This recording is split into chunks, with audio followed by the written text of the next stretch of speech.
quite concisely with the same comp. They're playing the most standard comp, the most flexible comp, where you can adapt quite easily to any kind of approach. So I want to see, does G-Light change things up? What is that going to look like? And I'm going to leave it to the casters to answer all of those questions. It's going to be Lemon, Kiwi, and Avril. All right, Mr. Avril, we got our first best of 3 of the day. Sentinels, Sin City, I hope you've shown up. I actually have no idea what time it is in America right now. We're in a different dimension, but XLG, they will not go out the same way they did in Toronto. Very familiar maps. A little bit of a change up in terms of what we're going to see on the XLG side already. No Cypher coming through, happy way on the Viper this time around. And question marks of what Havoya is going to play. Guess what? It's going to be Duelist Day for him. He's going to come through on the Raze. It does look like XLG want to stick towards this double Duelist look that they showed yesterday, which we were expecting a little bit more out of them. Havoya, though, wants more big shoes to step into, particularly if he's going to be on a Duelist position for a coach player that hasn't been in the game for at least a year. Yeah, Havoya played a little bit of Duelist, mostly the Jet, but a lot of explosivity from XLG, but you're going to have to stay calm for now on the defense. So Sen City just trying to see if XLG are going to take the initiative of trying to maybe poke out of C and have a walk-up, something that Sen City have studied and have seen in the past. And Sen City are also putting some baits out there. Of course, opening the door with that Viper wall up. It's going to cause some paranoia for XLG. Playing very safely in the back is going to be Raga here, and he will be falling off. This is going to end up being a retake scenario for XLG to begin things. Should be able to get a default plant here as well. Just going to rush their way directly into Hall. Traded, though, is Raga for 1, so keeping numbers still reasonable for XLG's retake. Sen City were like, is anybody home? Like, they just got the site for free. They got immediate first blood. It was traded. And Zekin just needs to lock in. That looked like something he could have won against Havoya, but it's an opening that XLG could work with. Now, Sen City, their backs are against the wall, trying to keep the spike planted, but it's a united army of XLG that dismantle the Sentinels on pistol. Teşekkürler. Thank you. 3 up as well. Sentinels, at least get the plant off of that one. XLG, initial trade, Raga 1-to-1, helping numbers out a little bit, and coming back for a strong retake, showing why XLG want to play this map. Let's take a look at how this one runs through, and always good to see that Havoya. There's, again, question mark of how he was going to look, but able to walk straight through for that first kill on that retake, as well as we head into our first eco for Sentinels. And Let's choke them. I saw 2K for Viva there as well. See if we can get a timing on this Nightfall a little bit later. Well, Sen City, okay. XLG have been playing things pretty passive, pretty conservative, and Happy Way will try to anchor this one as the Prowler almost caught him, but with the orb back up, Sen City will be granted closer to their ultimates. Now opening that door, seeing if XLG are there. Not having any B presence from Sentinels, they do have to watch their back, but now checking that out, they feel confident going forward as Raga is trying to escape. You're gonna have some waterfall reinforcements from XLG soon, but Happy Way is just different on the anti-eco, looking nearly flawless until that anchor falls, but still 4 weapons into the bonus. Really nice, nearly a flawless, as you say. Raga come up with 3, already stepping up. Big frags every single round. First gun round now for Sentinels. 2 away is going to be Narrate, though, having done a reasonable amount. Is the only player that's actually gotten kills on the Sentinel side. Haven't really had too much exploration over towards B either for this team. And XLG is still happy to... Actually, no, they're going to be playing a few more members over towards C this time around. Once again, Raga, he'll be up first. He looks like he wants to get aggressive straight away. Time to jump. Yeah, just not having a real Sentinel for XLG. You're going to have good delay with the double controller, but not the full stoppage. So Sentinels have already realized that. They haven't really hesitated. Just really playing off the Prowler that Narrate has put out before, and it's been now multiple C hits, but you do have a lurk activating from John Cutie, and with that Viper wall down, he could exchange some blows with XLG, but realizing the number disadvantage John Cutie is at, he's going to back away. XLG is actually going to play reasonably far back as well for most of their members. Expecting some of these refreshes on Utah to come through momentarily, as well as we have the rotation from Sentinel over towards Rubble. Not too much exploration from John Cuda so far either, but he did show presence there a little bit earlier. That's going to be first blood, bang. straight on to Coconut. Wall comes up a little bit too late to save Coconut. XLG were hoping we're going to be able to win that duel. Now straight through into tree, onto site, nobody's home. Yeah, this will be pretty easy for Sentinels, but it's the retake that you have to worry about for XLG. They're going to wait to be united while XLG still wait for their Viper, but, you know, with the Sheriffs, it's fine. You know, dropping down from the low ground soon. Out the smokes dissipate. Zekin is front and center as the bodyguard, and John Cutie has the right lane. Now Rarga will be next, and no utility to try and surprise Sentinels with. They just walk down one by one, and it'll be a Sentinels flawless very soon on their first rifle round. And that's going to be Nightfall earned by Narrate as well. Slowly played that one. XLG gave it a lot of space there. Sentinels. Late rotation over towards A, early kill onto Coconut. A drop away, a lot of the Omen utility, which would have been good for XLG, and then just a clean plant into Flawless, everything you'd want. Entire site for free. We'll see potentially a larger setup now for XLG on the A side of things. This one could get spicy right away. Watch for the early C's paint shells. Waiting for this Nightfall, but Sen have to fully commit, and they've had success at C, and XLG has changed things up, but it's really the hit towards A and trying to punish the two-stack that XLG have had in the past over there, using the paranoia, suppression, just shots, spam through XLG, forcing them into cover through tree. Good headshot from Zekin, and Sentinels will trade and still have the number advantage with the Prowler clearing through stairs. It will be a plant, and Nightfall to try and be proactive against what Sentinels thought was going to be an anchor, and XLG will peek through stairs. Coconut just left on an island there. TP's all the way onto rubble, but the wall cuts him off from the rest of the help that XLG could have given him. And the Sentinels complete disrespect to the coach of XLG, running him down a tree. At least he trades 1-for-1. And Nightfall will clear the site. Not that anyone was really home in the first place, but these two members from XLG coming through tree could be the X factor. Raga shut down early though. Oh, just the Prowler was on the left side when the rest of Sentinels were on the right, so the timing a bit off from XLG, trying to fully get value out of their initiator. So Vivo will hope to hold the Vandal, while Sentinels soon to match the score. Would have liked to imagine that the 1v2 could have potentially still been winnable. Haunt not online for another 20 seconds. That would have been really useful. Viva's going to walk away from this one. He didn't have full health anyway. Not too sure that would have helped him a lot, even if he did have full health, given it's just going to be full Vandals across the board for everybody. But very healthy looking Sentinels. We'll keep two guns up. We'll get that nice round. Another A finish. On an empty side, as you can see, once more, Coconut. Left down in the open there. At least he was on the high ground to potentially get an off angle, but he was paranoid as well. It's too easy. Yeah, I think just the two-stack coming from tree and Viva at an angle, they had to try and get back together in the grouping. You just had to flip a coin and pick what side you want to play Ring Around the Rosie on A. So Sentinels with a big clapback and a stronger post plant, withstanding the XLG retake. That started off so well, but with the save from XLG, they're hoping to do as much damage and have a surprise with these walk-ups towards spawn that Sentinels are expecting. Well, they put the hero rifle onto Raga. That was the rifle saved by Viva that he'll reclaim into his own hands once again. And the unfortunate thing is they didn't consider that Zekin was going to bring an outlaw into this round, so nobody came with full armor, not Raga either. At least Viva will trade and retrieve his own rifle back to keep things a little bit more competitive. But we're not expecting much yet. Just seeing what kind of damage they can do to the Sentinels' economy before it's all said and done. And once more, just looking at the players alive here, all within one-shot range for Zekin. He'll upgrade to the Vandal anyway, so.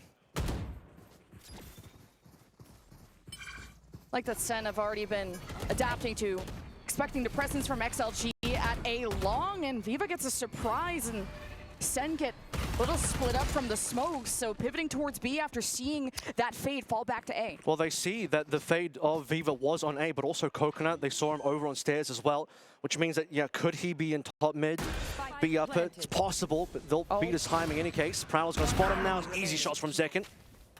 Yeah, being proactive. I love that center getting aggressive, and that's to stop the XLG retake before it gets too spicy, and Viva will be forced to save once again. So XLG had a fun flank going on. It just takes a bit of time for that to really happen. This is a big map to rotate on, especially on the A side. So Sentinels made the right choice of seeing the presence from A and then pivoting to B. Really, the round was kind of lost already on that initial Pillars play. Trying to get aggressive with Raga. Didn't have full armor, even though he died to the Vandal. I think it might have been Havoyo or someone else that got one shot by Zekin's Outlaw. And the lack of numbers there was just going to end up being quite costly, and didn't really see too much out of this hero rifle that Viva brought through. Only 2 members on Sentinels did go down. I think Viva actually did kill John Cutie, who used his own body to check over towards A site. I see what we can get done with some real weapons on board finally for XLG, and also some ultimates that are very close to being earned. 3 of those members, 1 away here. Sentinels just looking so cohesive, just everyone watching different angles, no kind of mix-ups. Second being forward as that raise and being ready for when these smokes drop, where really always having good reads on where XLG will be retaking from. And Viva has been the X factor after a quieter day 1 at EWC. He's really stepping up to the table, and you love to see that. But it will be Sentinels on a 3-round win streak, with XLG having a 3 front-facing defense in a one-and-done position. And despite the paranoia, it's not been something XLG have been able to benefit from. It's open shooting season for Sentinels. They completely dismantle every player that XLG show up with. On C, on Mound, a complete flawless. Even on the opposite side of the map, John Cutie gets his revenge on Viva, so there is not a single kill to be found, not a single opportunity for Viva to be the last player alive to save the rifle once more. Just a complete washout of that XLG defense. Not enough work done over on that Mound side at all. XLG didn't even get a single pick. Hey, the saving grace would be, okay, if XLG save here, Sentinels use a bunch of their ultimates, it'd be great for XLG to kind of utilize, get rid of those resources and to try and mount a comeback later on, but I don't know if XLG want to use their ultimates. I don't think this would be a good round for it. Well, we have a couple upgrades here, grouped up, ready to go. Over on the A side, of course, expecting that John Cutie is always going to be defaulting in this position. That could be on for a potential free kill into upgrade. If they could catch a timing here, they'll just back themselves off. It'll be Happyway solo on Mound, looking for a shot, but he didn't really bring. I think he had the Marshall here, but yeah, no shots. I just like the smokes from XLG. First in a lobby, of course, their Viper wall there too allows that Sentinels can't really scale up to A as confidently as they did before, especially around the Rebel side. So now trying to explore the opposite side of the map, it is going to be just pivots back and forth from Sentinels to try and find that weaker side. Those were the 2 guns that were brought in, the Marshall and the Guardian, are dropped. So now XLG basically have not really anything left to say in this particular round. Showstop would be the only tool.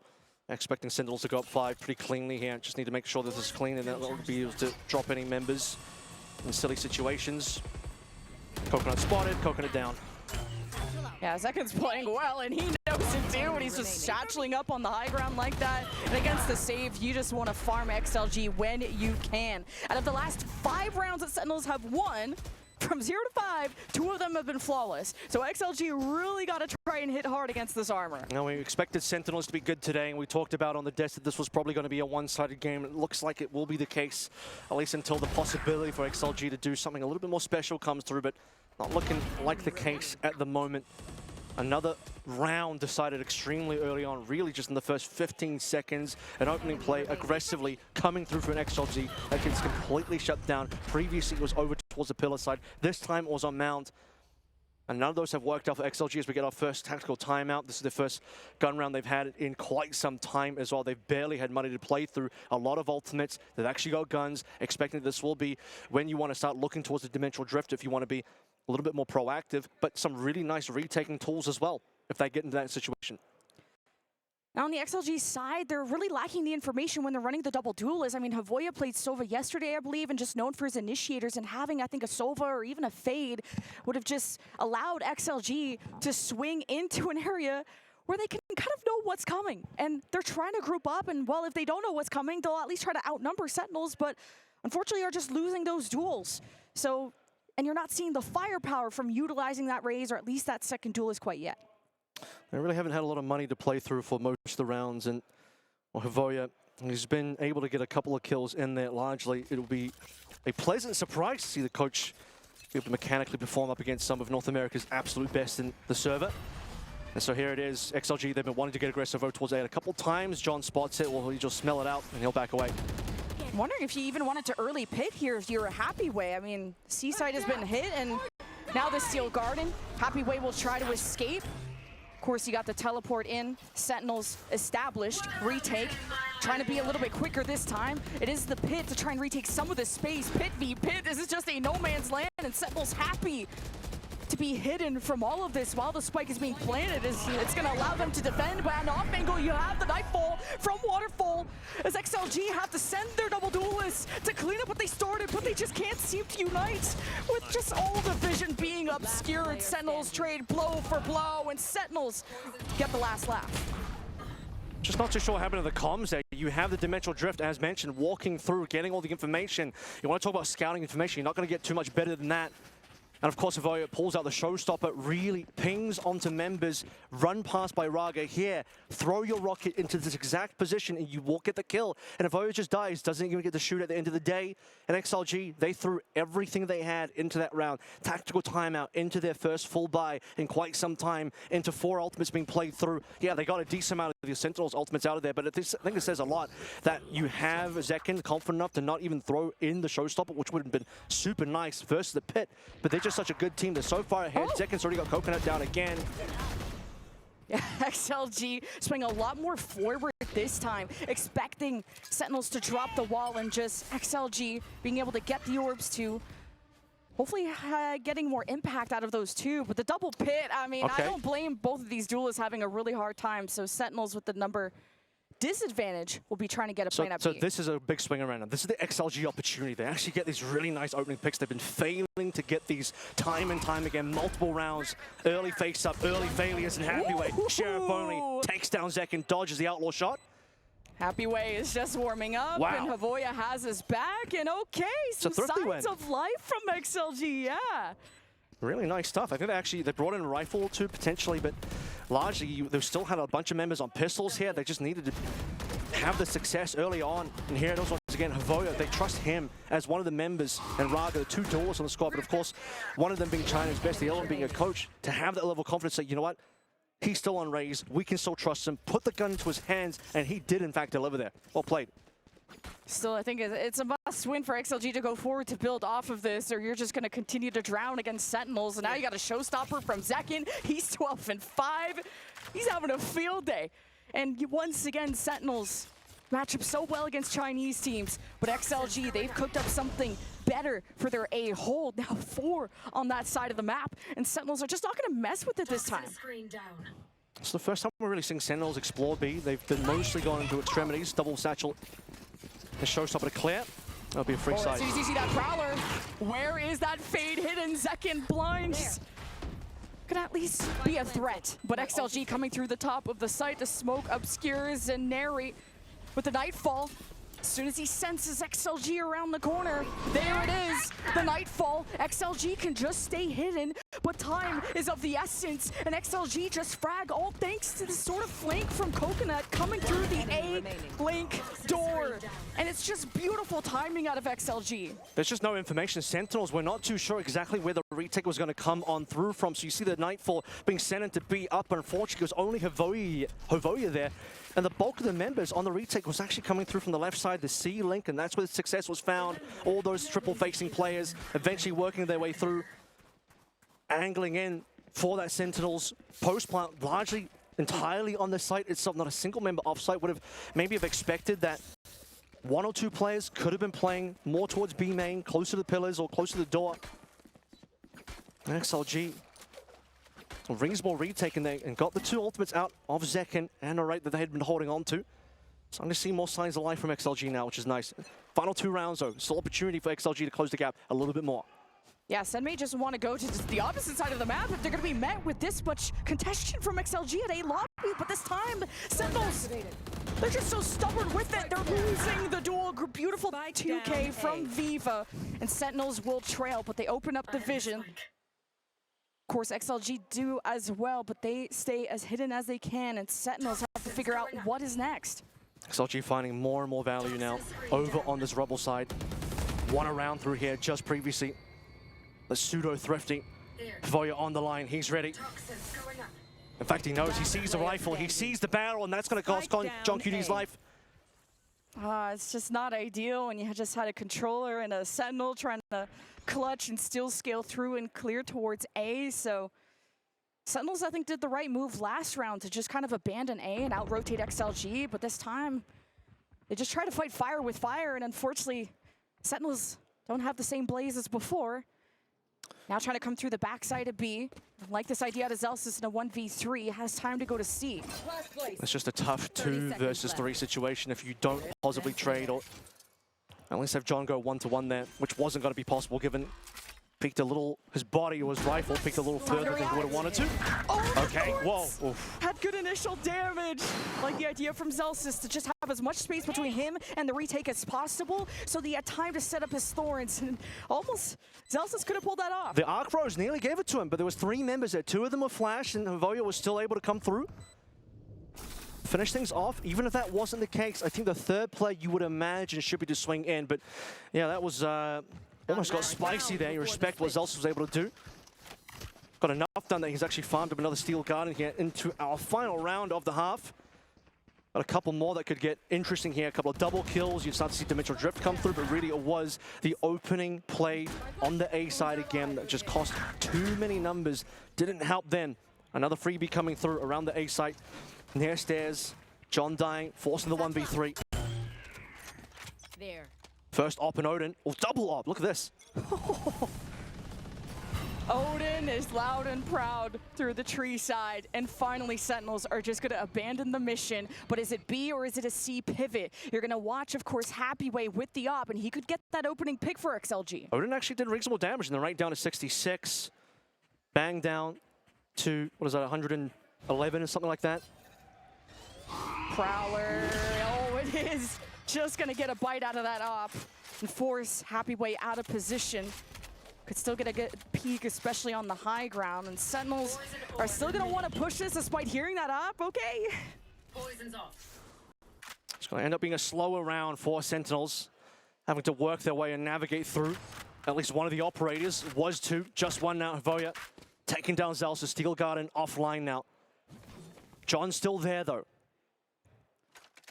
But Sentinels also heard that there's 2 ops, 1 at C and 1 through the opposite side of the map, so it's not going to be a good site to hit. John's also revealing positioning here a little bit, open the door, hoping to get some rotators out from C, but not going to be the case. Zekin does cross the road before getting cut off, and I wonder if he saw that number on that lower path. Doesn't matter. Sentinels support each other so well. It is still a 3 versus 3.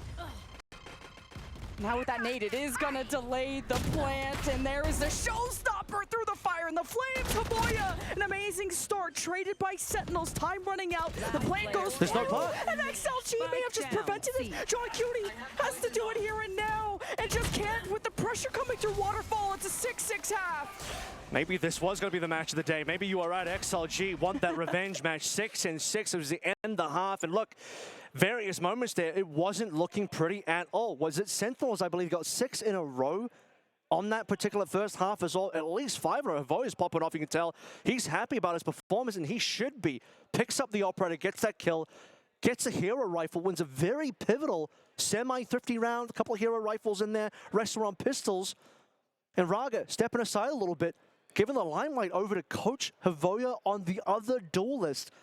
In a surprising fashion, we kind of saw some of the mechanics were reasonably sharp yesterday from Havoya, but now up against NA's finest, up against Zekin and the rest, Zelsis, who's been very solid yesterday is included, Havoya is somehow on this race come through in a big way, and that is a huge surprise. Better late than never for Havoya. Definitely had a slower start, starting like 2 and 6, a big showstopper through the smoke, and now it's a real duel between him and Zekin, which I guess you wouldn't have expected to say. But XLG, you could tell just with how loud they're being behind us. These are just loud personalities. And Sentinels have to think through this halftime how they're going to try and withstand the double duelist of XLG now that they're going to be on offense. Might still have a playing career ahead of him if this continues, if this performance continues.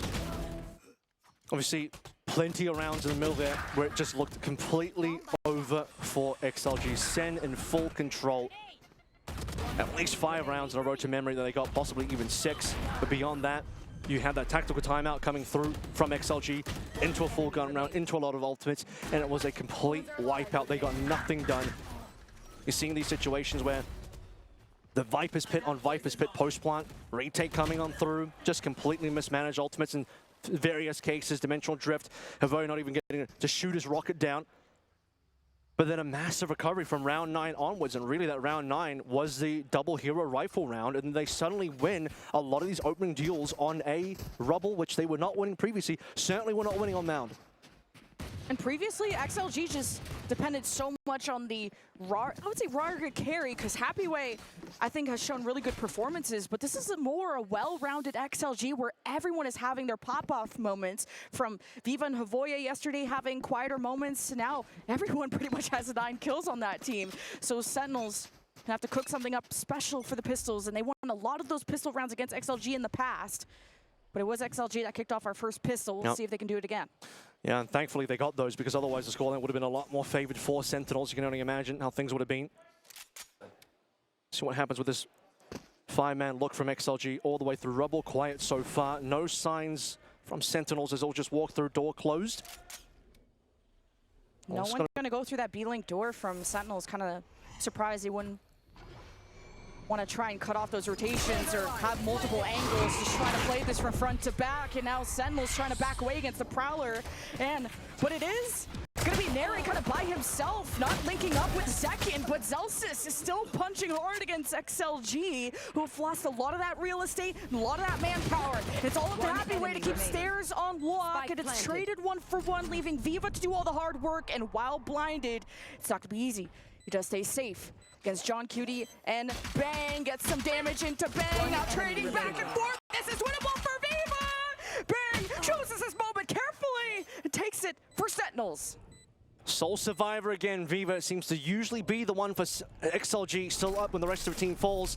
What a fast rotate from Sentinels. You can see that Zelsis was solo on A for quite some time. That would have been nasty for him to face into 5 players from XLG, but very quickly start to see the rotations coming in. Zekin is there. Now Ray backs up Zelsis as well, and suddenly things start to swing in the favor for Sentinels, leaving it into a 2 versus 1, which did get spicy towards the end in a 1v1 that could have gone either way.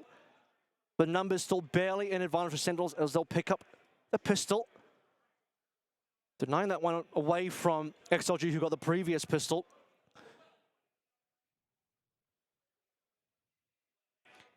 And in previous interviews, Bang has talked so much about his teammates and how incredible they are. And he's like, yeah, I had an okay career.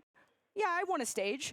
And you know, he doesn't consider himself as awesome after what we saw. I think he should be, but he's working so hard to get to the point where he can be just as incredible as everyone else. And just all of the work that this team has had to do to be on a good trajectory, to be on a good path, to be at a top 3 spot one day, their goal is a championship. And it's taken a toll on this team, and they've had really to balance between working as hard as you can, but also finding time to relax, because you don't want to burn out, you don't want to retire early.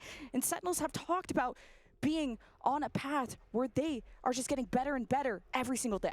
Well, they don't have G2 to stand in the way this time, who they lost to domestically in VCT Americas.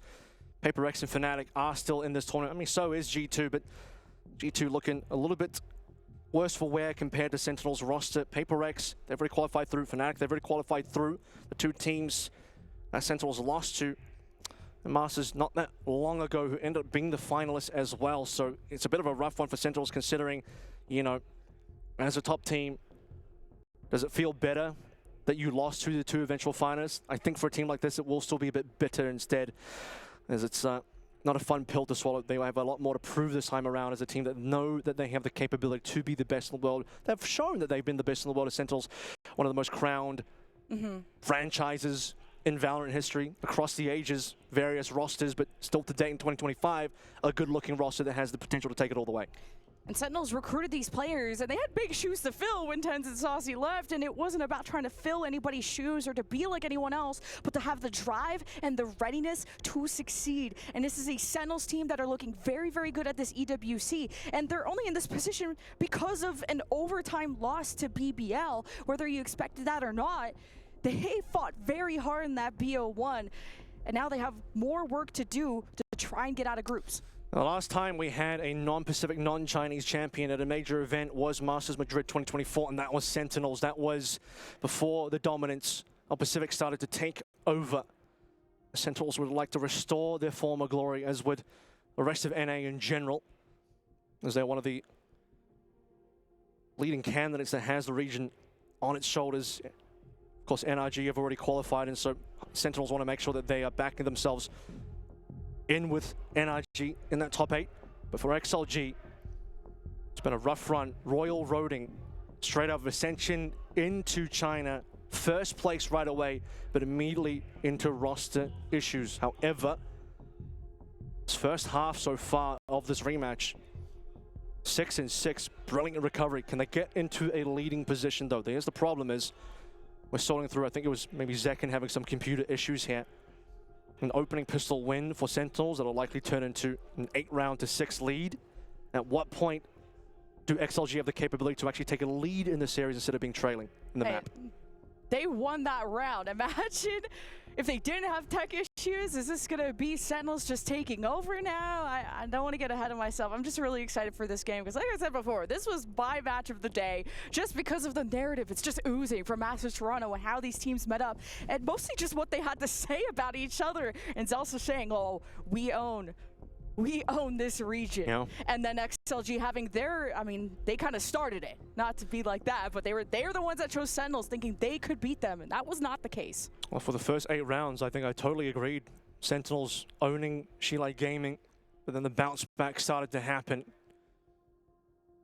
We'll see just how much bounce back there can be, as no doubt here in anyone's mind that Shilai should be the underdog up against Sentinels, but Sentinels have already tasted what it's like to lose to an underdog a little bit earlier in this tournament. Just yesterday, BBL unexpectedly took them down. I know the EMEA BBL believers were saying the whole time, this is a team that you have to look out for. We had some BBL believers even among the talent. And now I think people do believe, but also that was a winnable game for Sentinels. Sentinels could have been in the upper bracket instead. They could have been the ones yesterday to move through, potentially already qualifying in.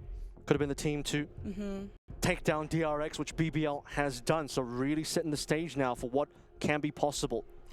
I think you just can't underestimate Chinese teams at all. Whether you, I know we could argue till the cows come home about which region is the best or whatever, but Wolves surprised us all at Masters Toronto. So you don't want to take day one too seriously.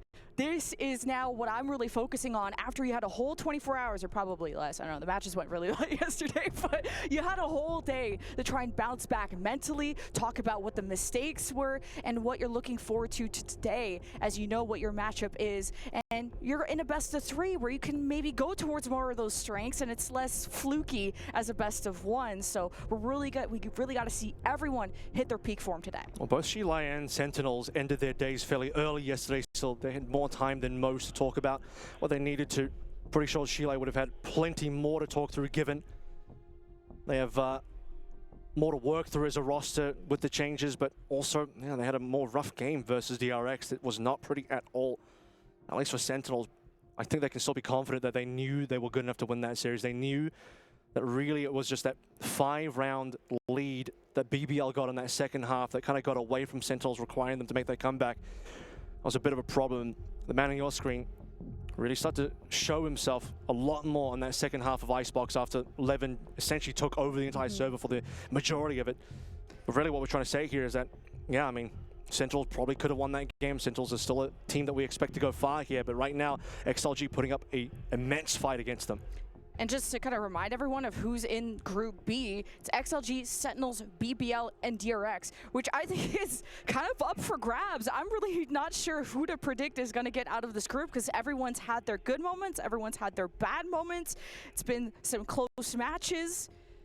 And of course, at Group A, we have G2, BLG, PaperX, and K-Corp, where that one's kind of been back and forth. It's giving more BLG and PaperX, though, after G2's roster thing. K-Corp beat them.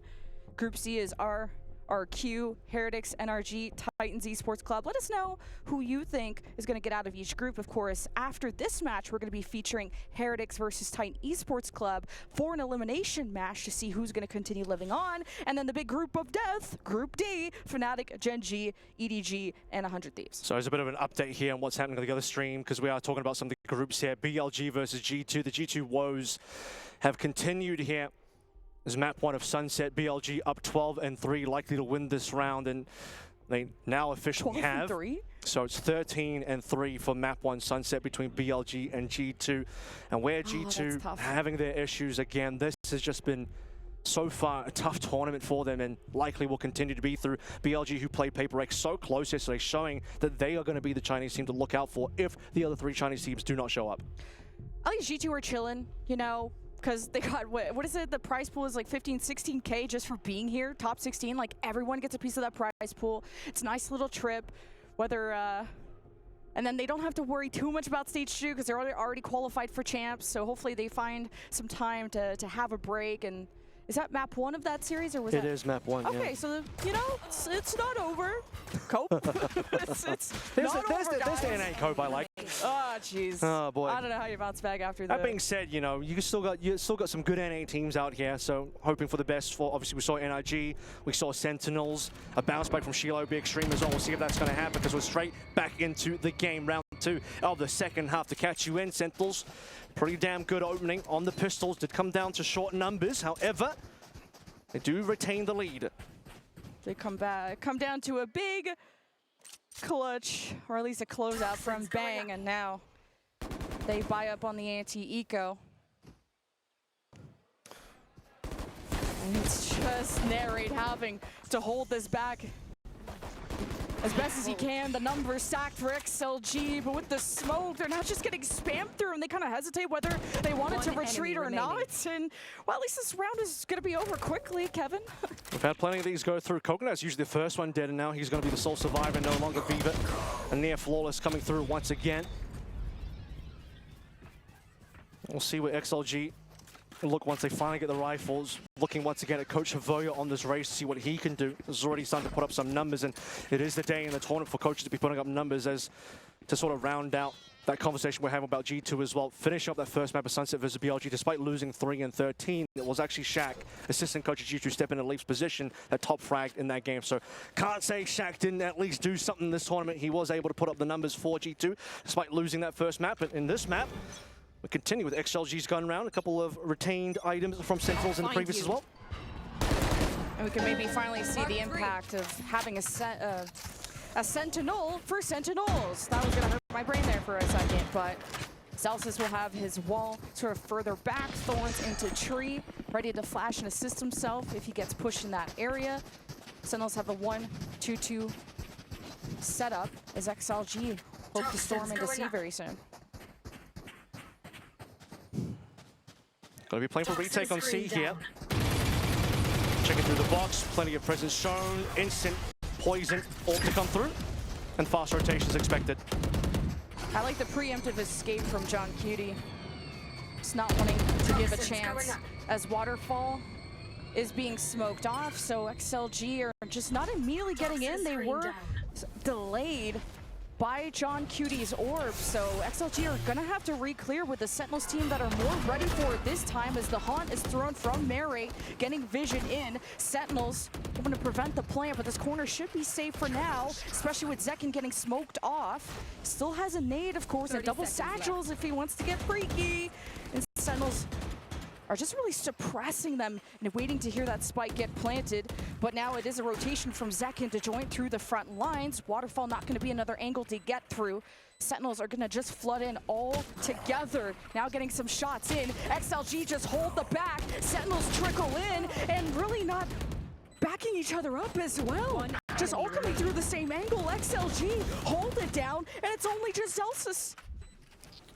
Waiting for the plant to come on through before the retake comes in, and everyone making their way into halls and falling down to the firing squad of XLG, all on site together, holding strong.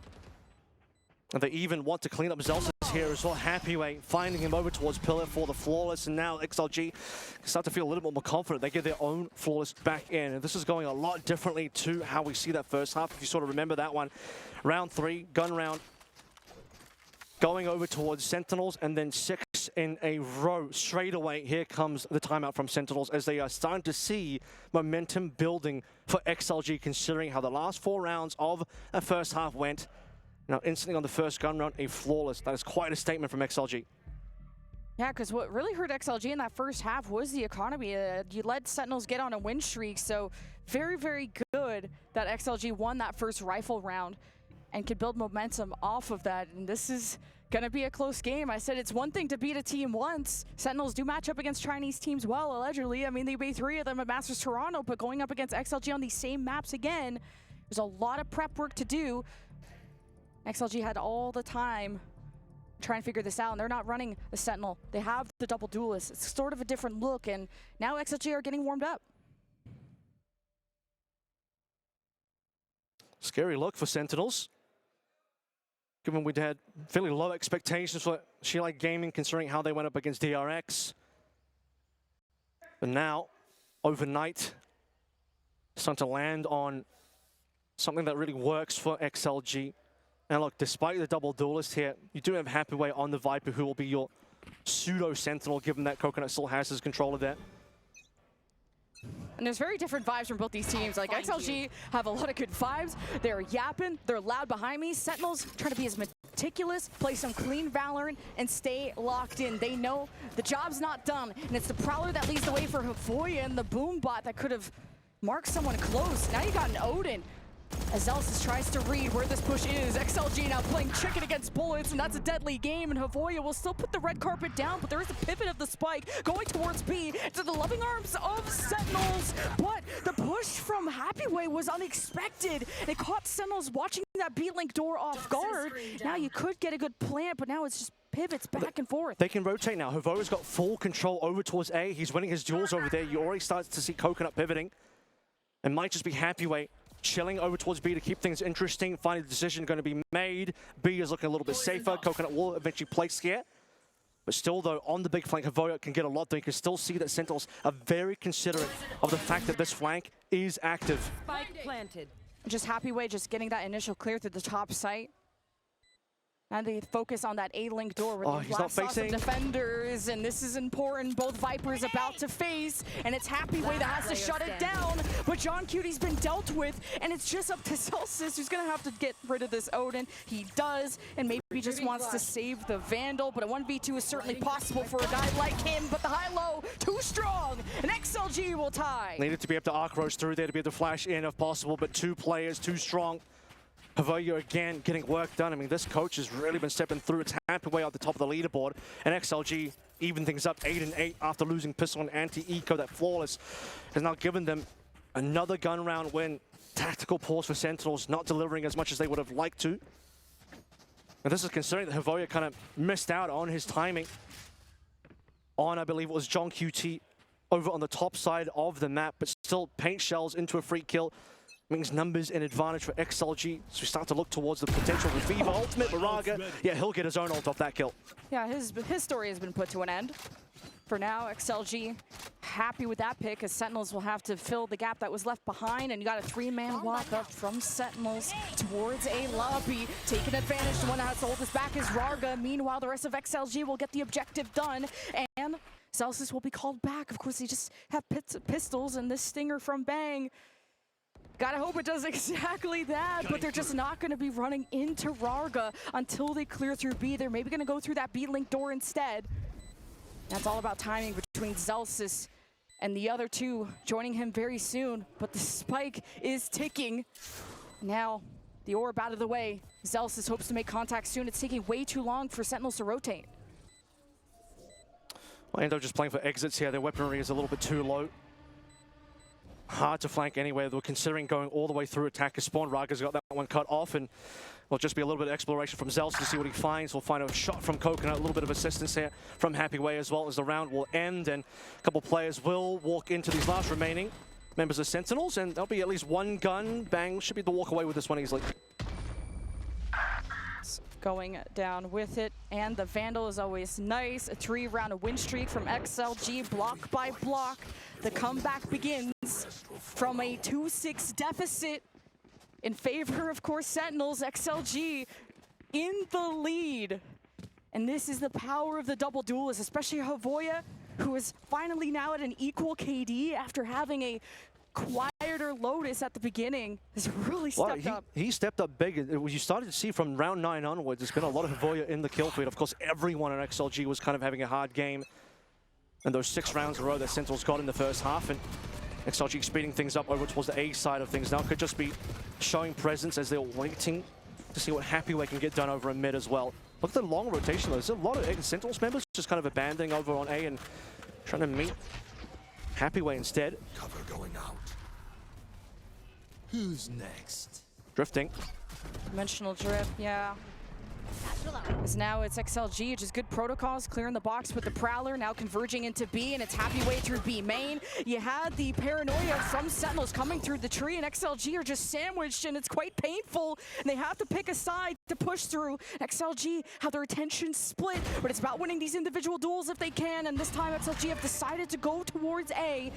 Getting the right read, they could outnumber Bang, and it'll be up to him now that the smoke dissipates, but not getting pushed quite yet. It's allowed Sentinels to push out of B, and XLG have taken too long to decide where to go. Well, they finally get Bang down. That allows them to finally get on top of A as well. Just got to check through a couple of decent corners, and then should be the plant. Planting for tree. The 3 alive on Sentinels is good. Steel Garden, that'll be the guns gone. Showstopper though. Havoya needs to show up here. Great Steel Garden. Havoya with a showstopper, and just unfortunate timing. Sentinels just sandwiched at multiple moments from B to A and not waiting for XLG. Sentinels bring the party to them, and it's just such a back and forth affair now. We'll be tied 9-9. There's a big kill from Zekin from mid, all the way onto Baby Door that started to whittle the numbers down from XLG.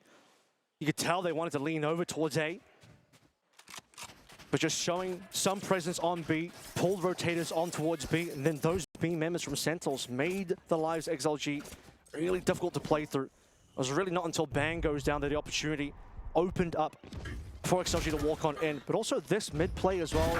Dimensional drift coming on through, which largely was a bit of a fake, although they could still pivot the spike from A main over towards B, you would imagine.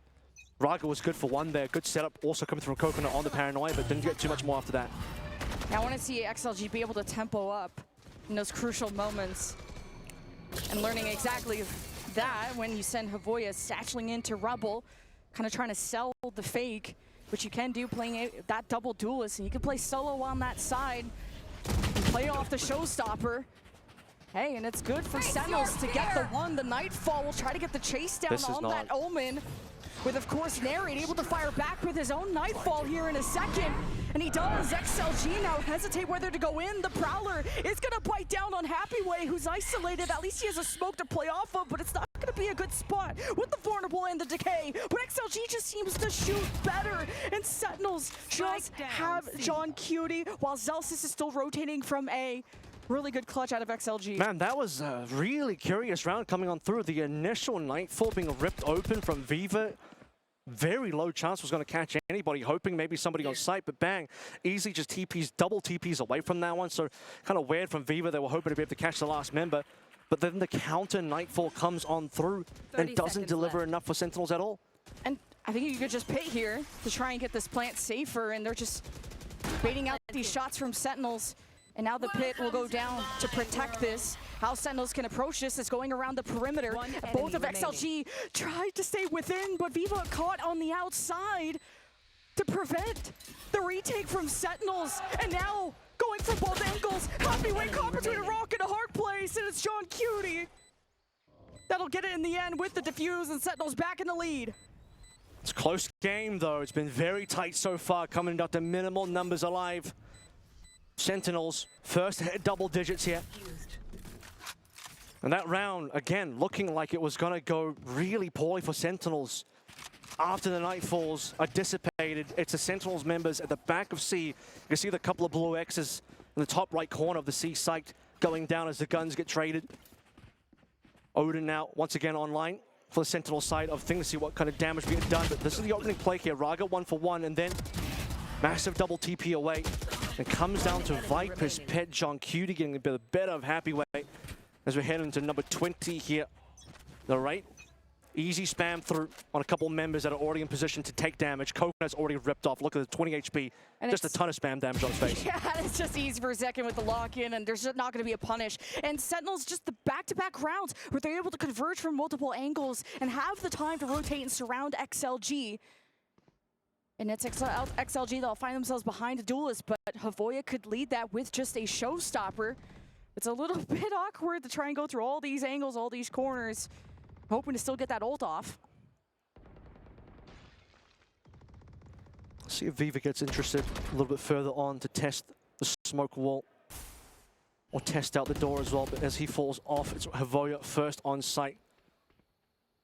Walking through, and he's going to be able to walk all the way nearly into spawn. 1 versus 1. Does he check the right corner? Nope. Not going to be able to get John Cutie down in time. Still XLG. Nice. Seeing if they can have any advantages. What is going to be the weaker site, the less defenders? You had ears from Viva hearing at least 2 defenders getting a win over at A. But XLG just don't want to waste any more time. It's up. Happy Way versus Bang. Even though Bang had a high ground and a nice angle, gotta respect Happy Way. We'll back away, and Viva has full util to help keep the site for XLG. There's just too many members down from XLG untraded. At least Viva got Zelsis, but that's all that XLG have for the time being. They will get the plant down, but 4 versus 2. Plenty of ultimates in hand. Showstopper there as well. Really not expecting Happy Way and Viva to get it done. It's not planted offside either, so. Second as a showstopper, this is how you break in off the parent. Oh yeah, say goodbye to Viva. And it's Sentinels in a 3 versus 1. Now it's hide and seek, and it's deadly for Happy Way. And Sentinels start to create that gap. Starting to swing back in momentum that we found in that first half as XLG, 1 by 1, lay it down, peeled away.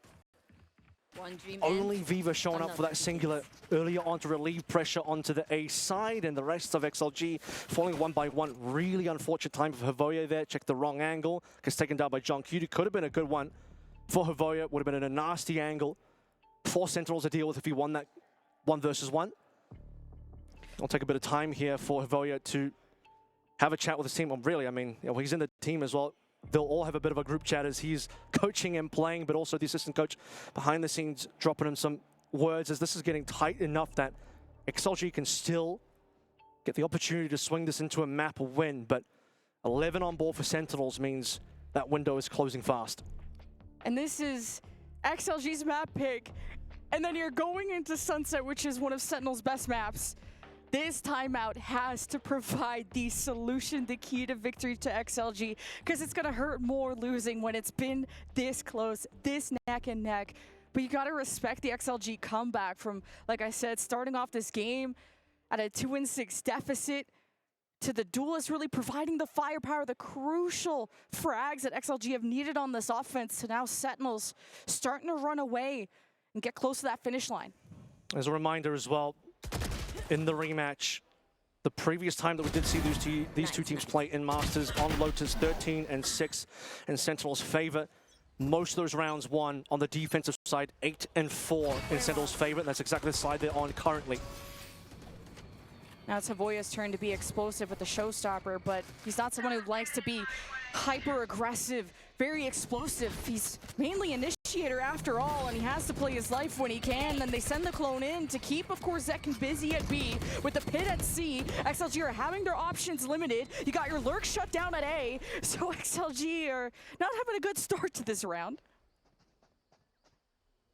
It's typically been Viva on that side of the map being the late lurk. This time around, be Happy Way. Viva has had some success over there in previous rounds, including the last one, but and Seas will slow things down considerably. Pretty confident this is not going to end over towards C. In fact, you could even see the potential for Zelsis to fall off this side as well. 2 Prowlers too from Neri. He could check things out. Once he gets a good sense, he could lay it all down with an Odin and do some critical damage to XLG, just really dwindling their chances already for this round. Sentinels have had time to rotate. Nobody at B. XLG still have a 2-stack with the pit at C. So it is a pivot, a great read from XLG, realizing this site is open. There will be a flash, though, placed by Zelsis once Sentinels do want to fight for this. Good structure to be able to still pull through the showstopper despite no one being there. Need to make sure that it is clean. You have lost rounds from there before. It's Viva up first, though. Needs to have shots ready to go. Does he know there's 2 players, though? He knows he's definitely one. Just needing to buy time, play your life. If you're XLG, start off getting first blooded. Now it's about protecting the objective, and you have Coconut playing through B main. He's about to meet where this Viper is going to push from, but John Cutie's better. Neri's Odin screams louder than XLG, and it's Sentinels on match point. Yeah, map point being found for Sentinels here in this BO3. And Coconut activating so late, hiding in smoke, doesn't even realize until too late.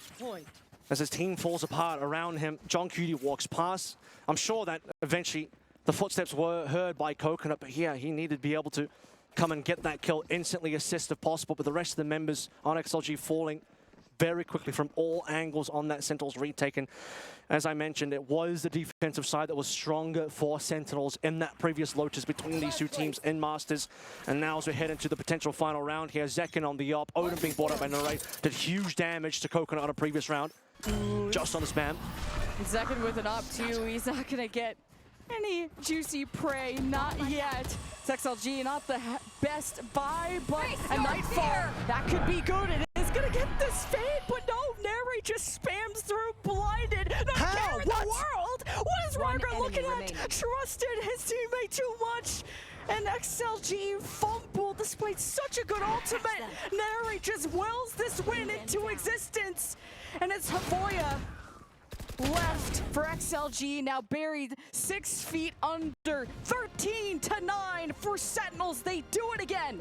What a huge round coming through from Narrate. I mean, how does XLG not even see him? They have the Nightfall there. They should have the info off the Nightfall, but also you lost a member to this Odin straight on entry through into tree, and 2 more members failed to get that trade. Like, that is a little sloppy coming through from XLG, and we looked at Sentinels coming in strong for this map. First half, mostly under control. Start to lose a bit of the momentum in the final 4 rounds the first half, but then on the defensive side, a couple of rounds going XLG, but Rez, potential winner of this entire event. That is on the cards, but the competition is looking pretty rough. Well, not only the Sunset game that we saw over in Toronto, but overall the Sunset games that XLG have had in recent history, Jen, look pretty miserable. They have been getting slapped by everyone on this map, even the Chinese competition. You don't have to say all that. We can just have a bit of dementia and just forget all about that. No, we don't do that. And look, you're going to have to think a lot more about that because you are about to cast this game. It is Lemon, Kiwi, and Avril to bring you through all of the action here on Sunset. I'm stoked. Rarga versus Zekin. All on this map to see if XLG live on in this group. And as a Neon, you gotta be the fragging power behind this Chinese team. No changes for Sentinels compared to when they last played for XLG. Of course, having Havoya in, he'll be playing the Deadlock. A breach coming through. That was Midi's choice previously. Raga now on a Neon, expecting a lot more out of this position now, but it's Zekin up first. And Zekin down first. And he's down first. Yeah, what the heck? XLG, just great retaliation from Viva and Market, and he continues to slap around Sentinels who even try to come his way. Well, Sentinels will use that distraction of their fellow teammates' corpses to get the spike down, but that's all they're gonna get this round. Another XLG pistol to kick off a map. Happy about Happy Way coming in large and in charge for opening round here. Pistol, once more, as mentioned.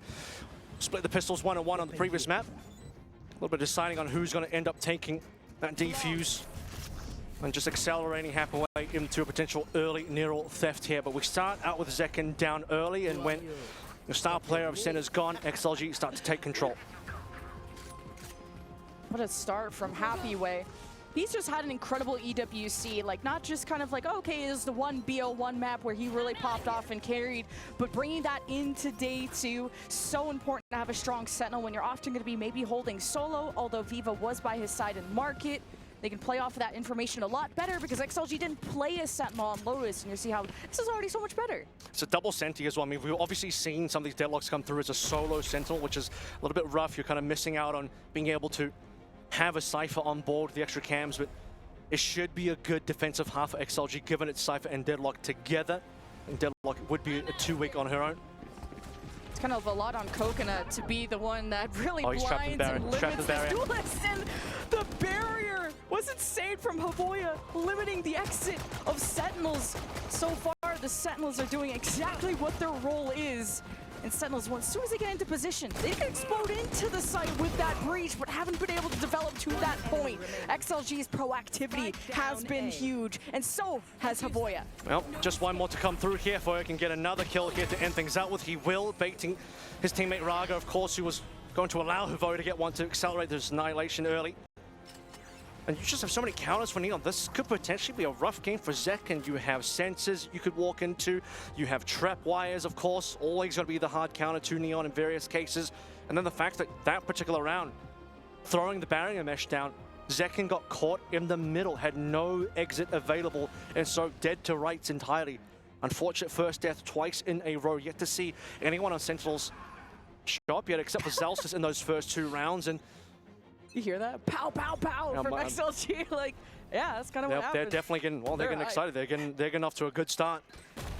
Oh, and the mesh, but Sentinels this time are ready for it. They react, they bite back, but it's Viva with a huge 3K that nullifies this round for Sentinels, and it's Neri that has to think of another plan. Solid from Viva, also in the previous map as well. Gonna bring that momentum through, but already looking in dire straits for Sentinels' first gun round. Not looking too pretty here. Viva collecting a bit of an upgrade. Good news here is Raga doesn't have the one shot. In fact, he is just going to die here. That might actually rescue the round for Zelsis and the rest of Sentinels. We're going to see this coming. Sentinels 2 versus 2. Viva on his last leg, and to stop this, a good surprise from Happy Way, but it was traded. Viva has to make his way to A, and Sentinels will know exactly where his last location was, and the tripwire will reveal Viva. Cam's going to get info here as well in just a hot minute. And Viva has no clue. At least the regen shield allows him to get back onto a little bit more HP, but I don't think it's going to be enough. Zelsis now has full information. He knows exactly what this is going to come through. You'd imagine this round is entirely over, and it is. Viva doesn't even know which way to look. Too many angles to check, nothing off that recon, and Zelsis just doing his due diligence on the post plan. That earns him a neural theft going forward. And Sentinels have already adapted so quickly to the XLG setup that has stopped Sentinels at A before. Yeah, well, this time, you know, the quick walk up from Havoya instantly punished. Havoya wanted to get another trap with a barrier mesh early again, giving more numbers for Sentinels, but really it was the 3v2 that turned into a 2v2, allowing the rotation onto B and then the plant that really gives Sentinels the ability to win that one, because they started that round in pretty rough order. Right, bit of a bait from Zekin after he got caught by Havoya, once with the mesh and the other with the barrier. Sentinels playing with their food, and it's a chess match now with the Paranoia. Very critical to know that Coconut is on this side of the map. It's going to be the biggest threat to the duelist on the Sentinels side. As long as Sentinels swing together, it's going to be a much cleaner round. But a neural theft nonetheless from Zelsis will reveal the rotations are on the way for XLG. Coconut would have wanted more there. If he gets a single extra kill, a 2 versus 2 retake feels a lot better, considering Raga also doesn't have another gun to use. Op on the retake is going to be a little bit rough here. Happy Way also one away from neural theft. We'd love to get some information on positioning here. Raga's up against 2, and he might get traded even if he does get a kill. And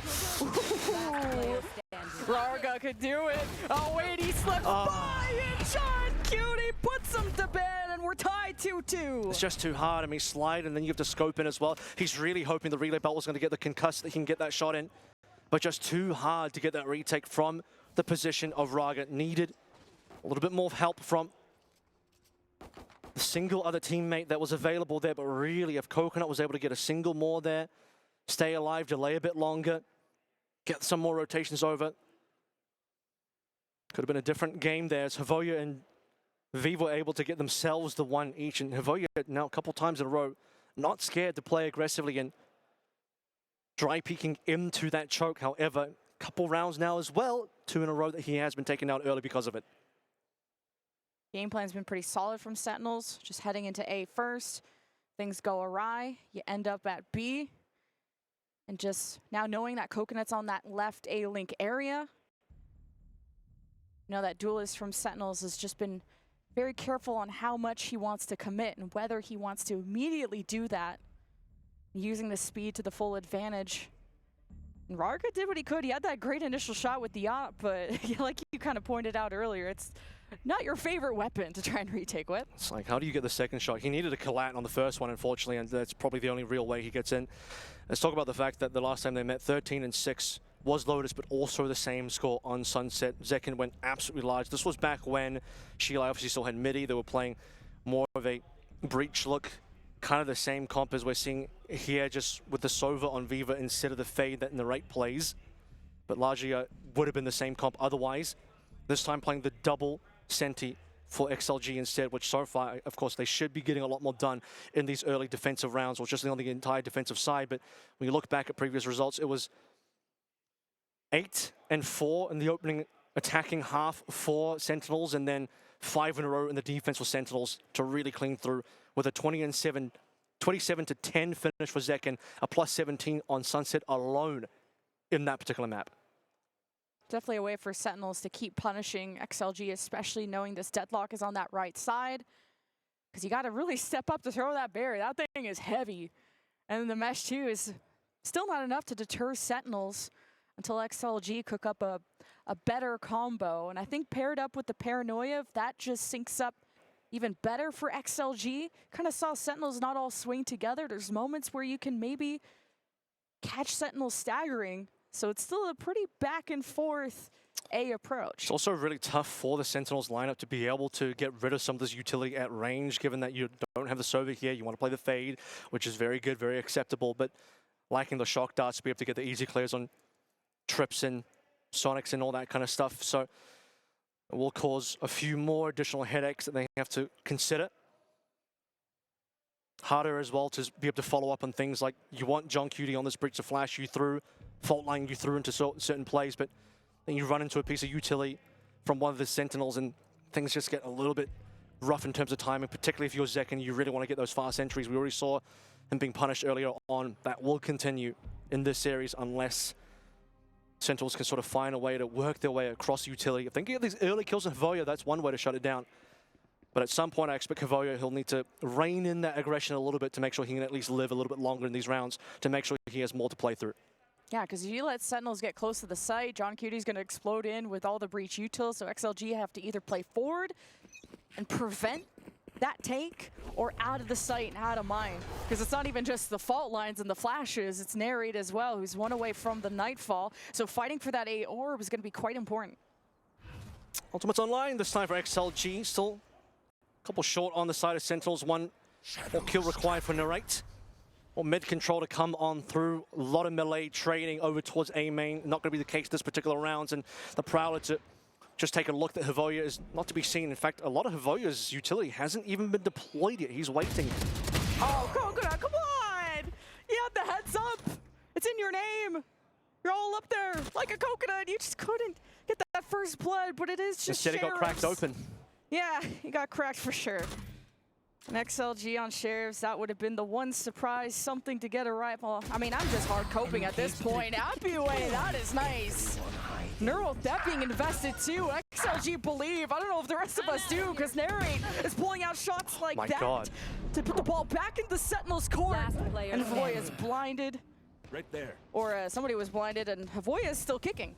I mean, this has been a lot of damage done. No matter which way you slice it, Happy Way is showing up. He's had a couple of clean rounds so far, but Havoya isn't going to be the walkthrough at all. Bang, shut him down. He had the first, he'll take the last as well here. Bringing through 2 rifles, but I mean, yeah. Economy damage, you'll say that was a decent round for XLG despite losing, but Sentinels now starting to build a pretty good lead.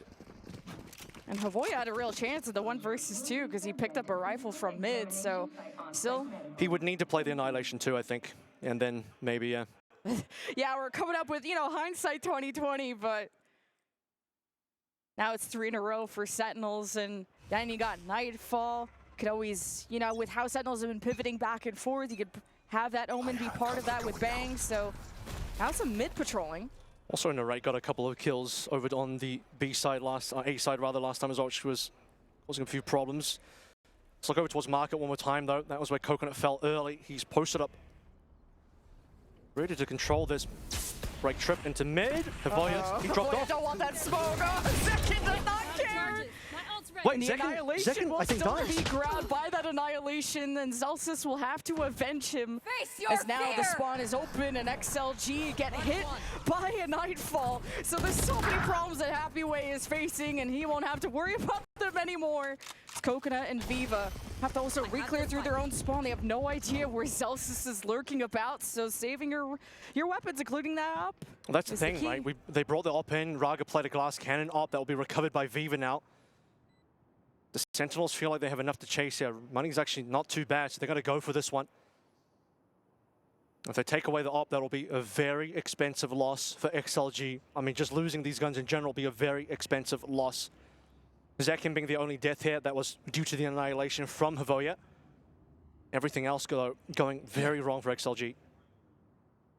I don't know, you're going to be able to keep these rifles, XLG. Coconut has to be locked. Here's the swing. Remaining. Beautiful setup from John Cutie. And now you're just watching your own win, and the op is dropped at least, and Sentinels are rich enough, so who cares? Zelsis will drop the selfie cam there just for fun, and then Sentinels, that's fine. The rest of the members will come in and clean up.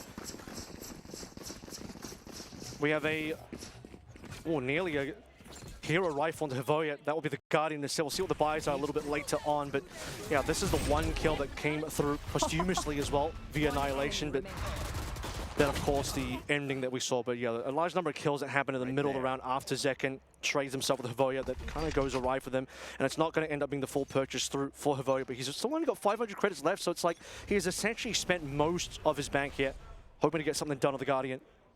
XLG get info, they could Hunter's Fury, but this is too forward from Viva. Wow. Oh, test the swing is so good from XLG. Viva, he lives and he kills. And Zeus is just catching Coconut on a bit of a hot skip and a jump, and a clean round out of XLG. Oh, Viva came out of nowhere. That was incredible stuff. Didn't even really have what was that, a Bulldog as well? That is an extremely good one for XLG and a momentum stopper for Sentinels, and don't XLG need it. You wouldn't want, from the XLG POV, to see another 6 in a row from Sentinels in the opening half, and XLG shut it down early to keep this one nice and tight, one round between them. And that could have gone so poorly, but this early aggression on A, a couple times it hasn't worked out, but when it has worked out, it's led to big round wins that will now swing things back momentum-wise potentially for XLG. It looks like this Hunter's Fury could just be used for the retake after all, especially when you have John Cutie or reading he has a Rolling Thunder. Go, go, go. Sentinels could get any site they want.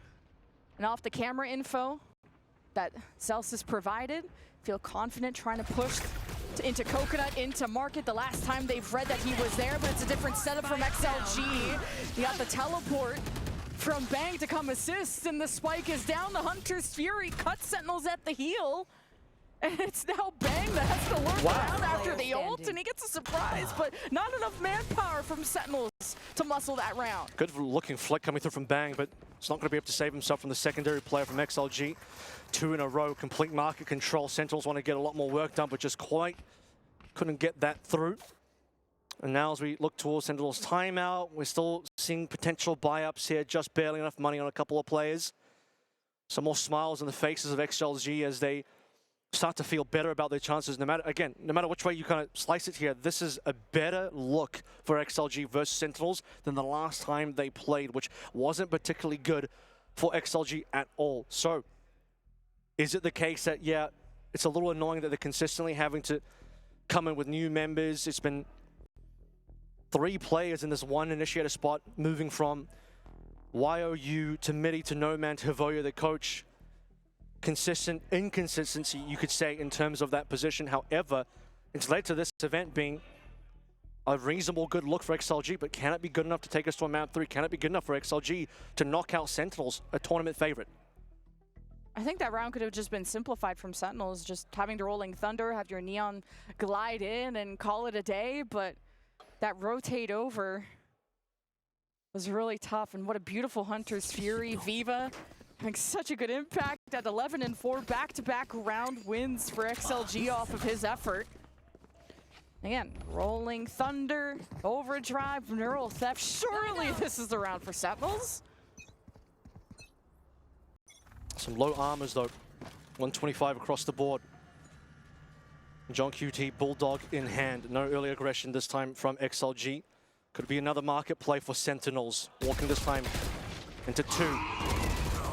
Oh, Coconut still is being dismantled on that top high ground, so Sentinels are definitely finding the weaker entry point to get into B with, and it's a 2-3 split from Sentinels to attack and dislodge this anchor of Happyway, who's going to remain within the site, and he gets his one and dances around cover. A second, and now revealed from the Neural Theft.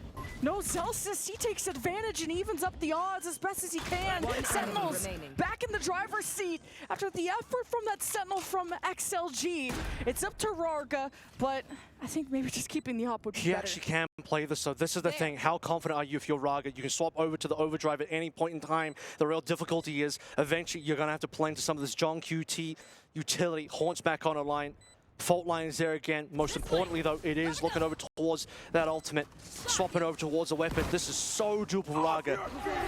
Oh, the Rolling Thunder's invested, and Rarga not able to clutch this one up, especially how important that weapon was. Of course, they're able to buy up again, but that was a big risk for Rarga to take, and it's so tough to push into that when you have the two corners to get through. The wall was a great isolation, but a better Rolling Thunder out of Sentinels. I'll trade an operator for an old Rolling Thunder. That is far easier for you to get an op back than it is for the Rolling Thunder to come through. Taking that item off board. A utility gone now from Sentinels. It's a good trade for Rarga. Would have been even better if he got the kill, but overdrive he saved as well. So yeah, he had the opportunity to trade his operator for a rifle. And now Rarga wants to get something done over towards B main. I'm looking at the overdrive from Zekin. Of course, the drone from Viva reveals that Sentinels do just like to kick off their rounds over at A main. But XLG are not going to immediately unleash that paranoia and be as aggressive and active as they have before. They're letting the ball be in Sentinels' court.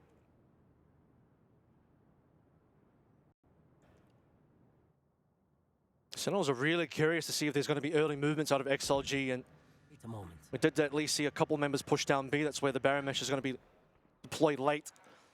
So it's just going to let the first 40 seconds pass on through. Barrier mesh will fade away. Full mid control for Sentinels so far. They've had success over in towards market. Just a sonic sensor there. Prowler's going to get past and check everything out, but no members here to defend. Sonic sensor at B is going to make things sketchy for Zekin if he crosses that path, especially when you have to try and get to that high ground. And there's a sonic sensor stun, the swing out of Favoria, but the support is better out of the Sentinels to back up their duelist. And it's Coconut from the top rope now being obscured. They'll have to take a market approach if XLG hope to retake this. And they'll leave Coconut to wait for that cage to expire. You have members playing offsite here as well, which is going to be very difficult for XLG to be able to navigate multiple angles here. At least if you come through Boba for one member on Coconut, could be interesting. But no paranoia. Oh, it's already been spent now. But can they react in time to get these kills? You don't even have time to use the neural theft. You just have to go and frag now just to confirm the big win for Happyway, who claims with joy, and XLG will tie. It's just like Pilski said earlier on, it's been Happyway's day in his tournament so far. When XLG look like they are in a struggling position, Happyway delivers. Losing yesterday to DRX as ISO at least was able to get something done. Now today on the Sentinel, Happyway leading the way. Giving all the smiles across the face for XLG to bring this one again to a tied up 5-5, forcing bad economy now on the Sentinel side. That could have gone so poorly, but Happyway just able to get these shots in there. Neural Theft came in, but he didn't even get the info. He just swings before the Neural Theft comes through, and he wins these duels. It's been a big conversation about the impact of these Sentinels. Happyway and Zels is providing so much, whether on the defense or the post plane. It's not even been about a big duelist matchup between Zekin and Rarga. I believe they're even bottom fragging, but all that matters is how you pull together these rounds as a team. And it's another Sentinels cut into market, the sonic sensors to try and strengthen that side of the map for XLG. The barrier is only going to delay Sentinels for so long. The paranoia thrown into the mix, and Sentinels have to wait. Now they swing out. Nary with the stinger, and now the Nightfall at 5 HP. Just trying to keep XLG in his place, and it sets up the overdrive for Zekin, but Rarga knows his place. And Sentinels 2 versus 2, and one of them with a pistol, hoping to change that up. And Zekin at the top site wants to get ahead of the game, but it's XLG converging through the market side, and it's Rarga that leads that loud and proud around the corner. This is the fight to win the round, and it's Viva once again. The strikes to the heart of John Cutie. 1v1, and the better Neon is Rarga. Rarga with just 30 HP left to play through, but information gained from Viva, who falls. Lots of utility still in there. Recon forces action through from Sentinels, and Rarga responds. You see him sliding in all the way through mid into market, catching a timing. And it's the relief squad from XLG to come in to save the day, to give them the lead now on Sunset. Final round for Sen to be able to try and close this one out with a minimum 6-6, which is what we got in our opening map.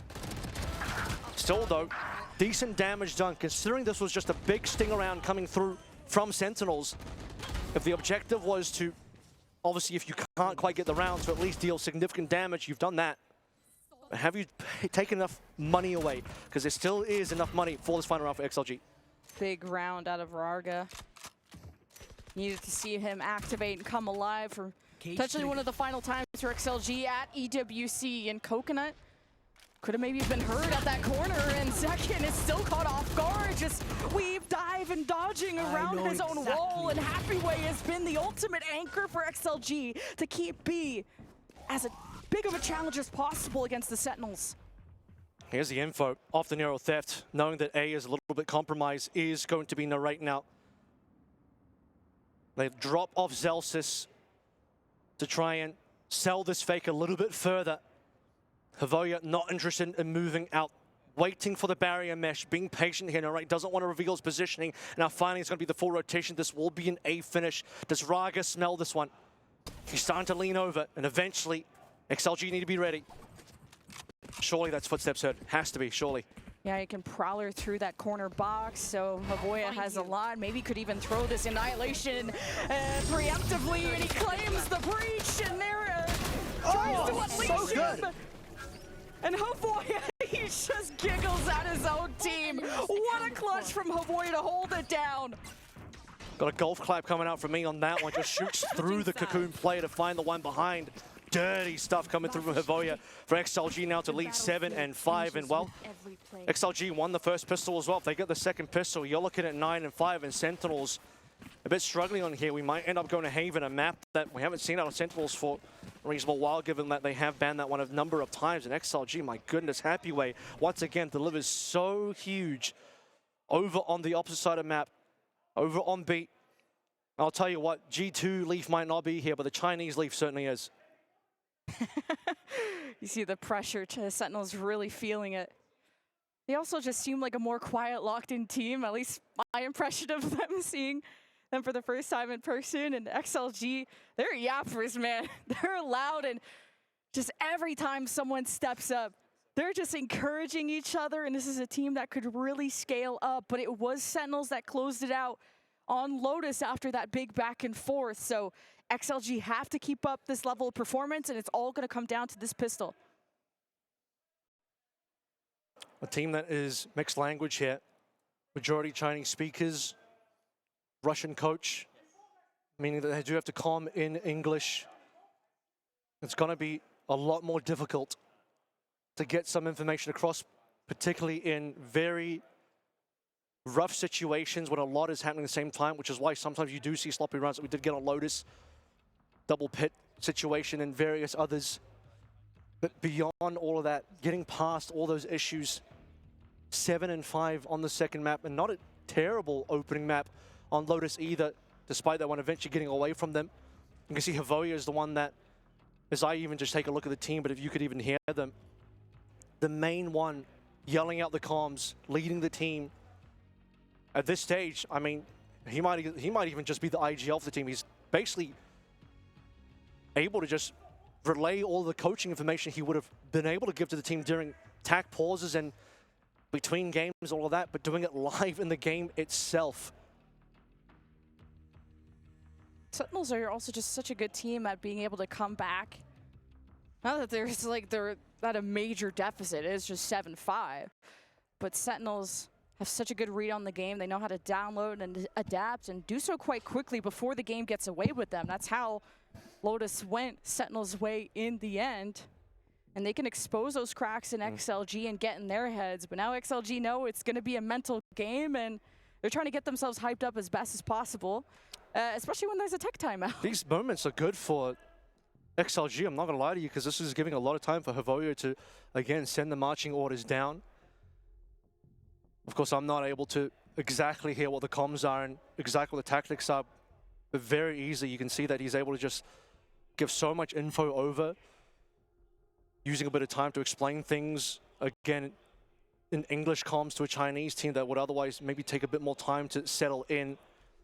This is giving the opportunity for XLG to really come through and find their openings, find their advantages, and work together as a team, because that some of those team moments on Lotus was what let them down. But we can see they have the fragging power, we can see they have the talent, we can see that even if you have your coach in, if you can actually perform, that you don't have that normal downside of having a stand-in that's just going to get farmed and that's just going to get run over in a lot of these fights. Voya's putting up numbers, and then on top of that, he's adding the comm structure, he's adding the leadership into the team that maybe the team didn't get enough of in previous showings with previous members in previous tournaments. It's starting to reveal itself into the 7-5 lead, which could definitely progress even further. Yeah, and Sentinels have done a lot of maturing over the past couple of Masters and all the time they spent as a team since these new additions from last year. It's about, there's so much more to VALORANT than obviously just shooting and being in the game. It's the aspect outside of it of not dwelling on the mistakes, no matter how stupid they are, no matter how silly they are. And this is a Sentinels team that beat down XLG pretty recently. And you go into this expecting the same result if you're on that team, and you're expecting much more of a challenge in an XLG that are starting to get real hyped up and looking real good, and it's not even coming from the duelist. A lot of people, when they look at XLG, it's the Riyadh show, it's Happy Way, a big hero, but everyone now is firing on all cylinders from XLG, including the coach. So again, previous meeting, 8-4 opening half at Toronto. Sentinels attacking side with 8, only 4 on the defense for XLG. And this time around, 7-5 going the opposite direction, changing their comp up from double Enid to double Sentinel. Havoya leading all the way on the deadlock. He also did play Cypher yesterday versus DRX and looked okay on that one. Played Raze in our previous map and honestly performed pretty damn good. Now at the moment, is 7-5 a good enough lead with a double Sentinel rather, defense for them to have the buffer required to close out this map now as they have to play double Senti on offense. Surely if they can get into some of these post plants, you can imagine the setup would be pretty nasty. Ideally, XLG would, I mean, they obviously want to go to the third map, although Haven would not be their favorite. They obviously floated it because they feel capable, but they went to Haven just recently against DRX, which is a 13-6 loss. XLG, it wasn't a good showing, and it was the Yoru ISO, which everyone's pulling out all types of different comps and things they've especially cooked up for this international.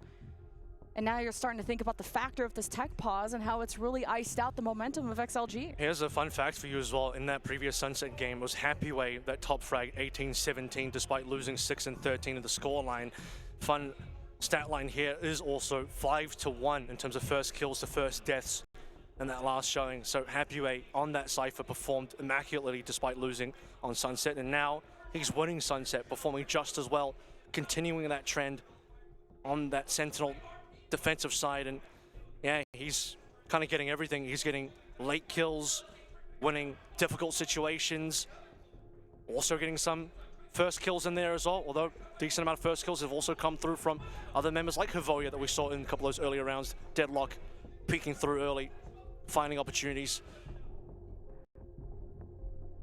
I wonder if you guys can hear the Dota hype coming from the opposite stage. It's been funny to think about just all the different esports and who's been the loudest. And VALORANT yesterday, Avril, I was getting jump scared by how much the players were screaming after every round. And it's been cool to just see all the esports kind of be together side by side over at this B stage. I don't know, all the games. The Dota players said, can the VALORANT players pipe down a little bit? It's so loud that it's coming through the Dota comms apparently. So that's really funny. The neighbors now the neighbors are they just want to farm their gold, you know, and they're hearing too much pop off from aces and clutches, and they're getting jump scared. Like, hey, I'm just here jungling at the moment. I don't know what's going on the other side of the stage. Well, I know one person that's farming, and that's Viva. I've been really proud of him today. Just stepping up as that Sova. Beautiful Hunter's Fury from the opposite sides of the map to just multi-kills holding down on the A side. Just these underdog players that have stepped up in the biggest moment. Hey, I love to see smiles on the Sentinel side. They were very much RBF, but I just call it locked in. But Hey, at least the vibes are good despite whatever we're waiting for. There's a PC issue somewhere that needs to be sorted out. Don't think it's Zekin this time, but it is what it is. Last time it was Zekin.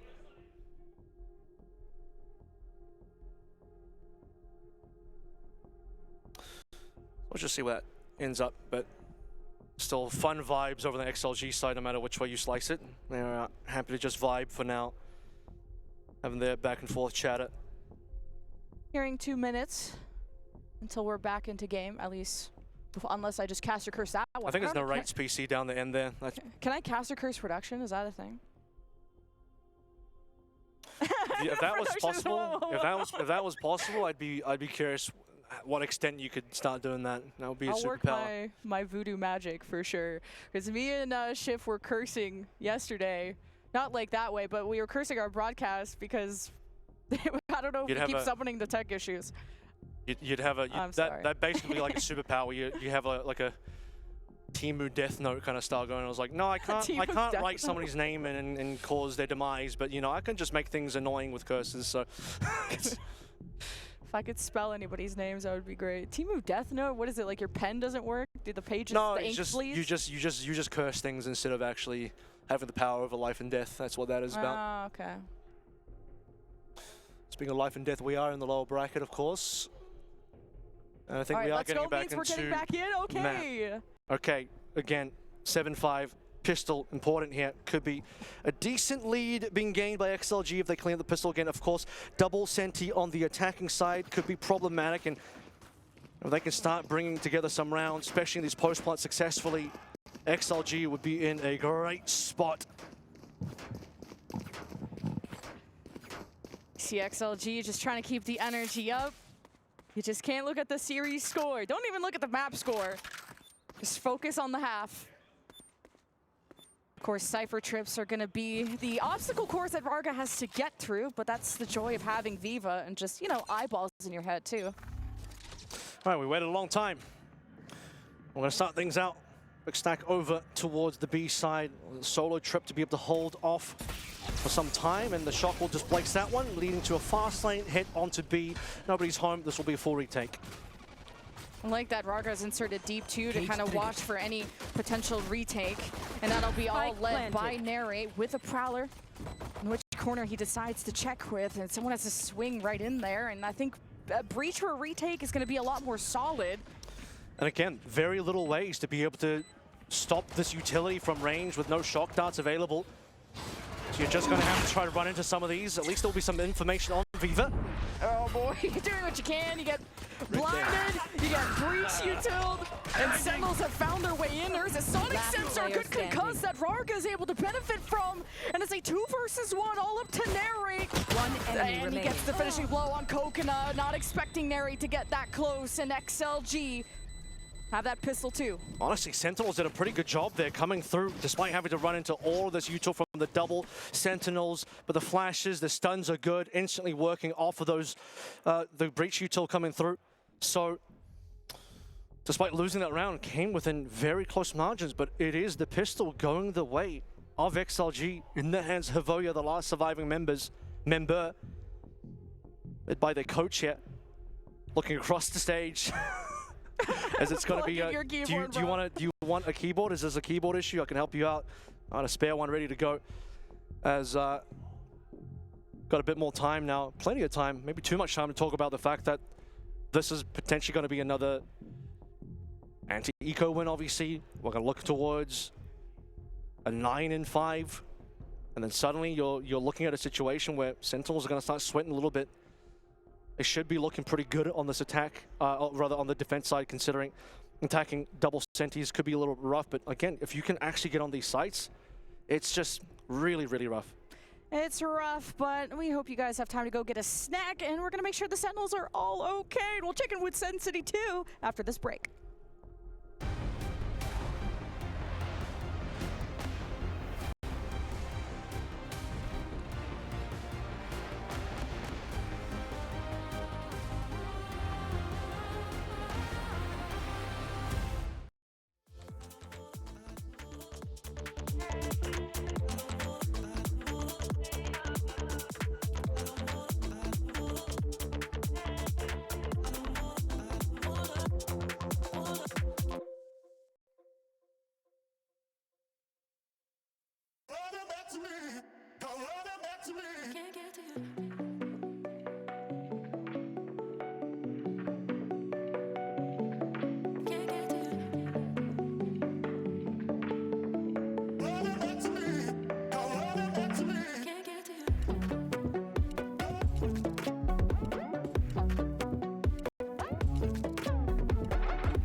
Can over control, can you feel it?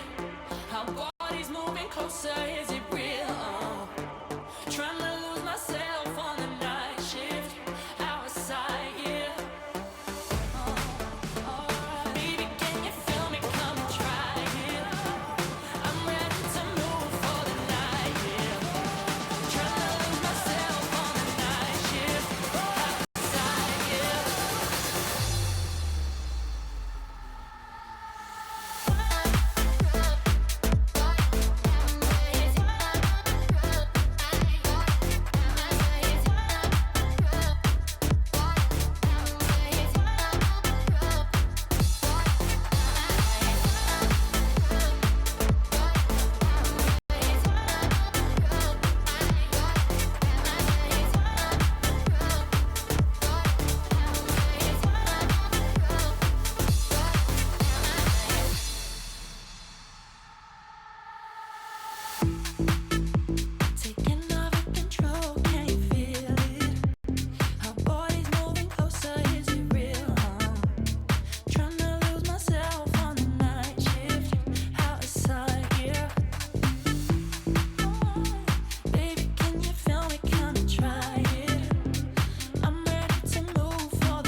was never meant to stay.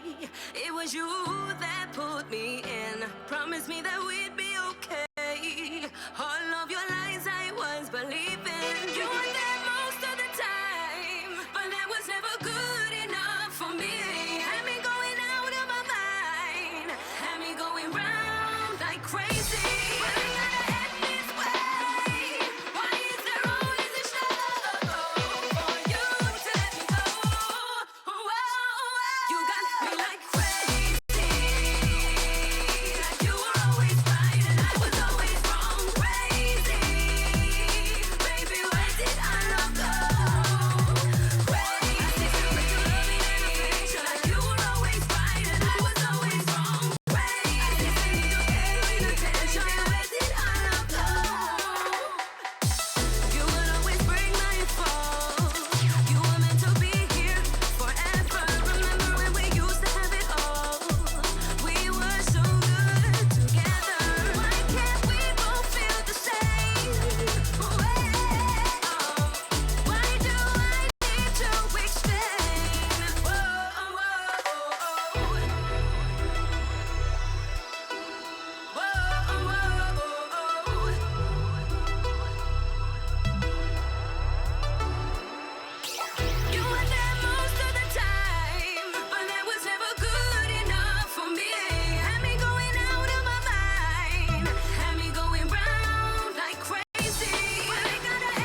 Taking over control, can you feel it?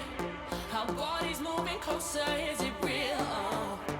Trying to lose myself on the night shift. Outside, yeah. Baby, can you feel me? Come and try it. I'm ready to move for the night, yeah. Trying to lose myself on the night shift. Outside, yeah.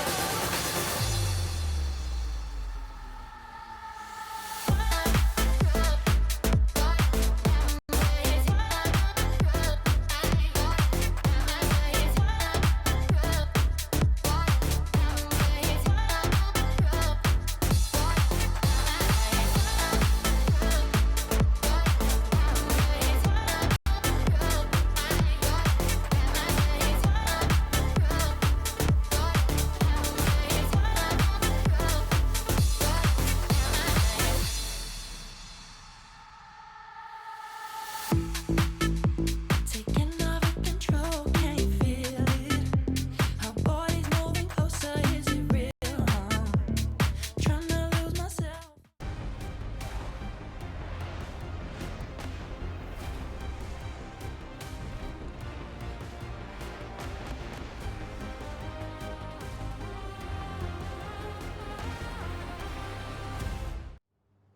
Sen City, you guys still with us? Because we're still here in our half. The pistol went XLG's way, so trying to hope you're nice and awake, because Riyadh sure is. As a reminder, 8 and 5, first pistol of the half going the way of XLG. They also won the previous 2 pistols on Lotus as well. I hope the plays are still warm because that was quite a lengthy one, but welcome back, of course. Sentinels still trailing by 3. This is an elimination game. Sentinels didn't win the previous map, and they'll need to look for a bit of a bounce back on this half to get that 2-0. Now it's about just locking in after that extended pause. Another factor to consider. Oh, the arm! That fade just barely hanging on after Happyway got lucky, and even while stunned, he gets at least 1 for the road. And Happyway has been such an impactful play for XLG. It was just a fake. Of course, Happyway is a lurk over towards A. Just going to pull over plenty of members from Sen. However, that being the case, Marshall is going to be the upgrade over for Narrate. And a post plant now set up with at least one of your Sentinels utility.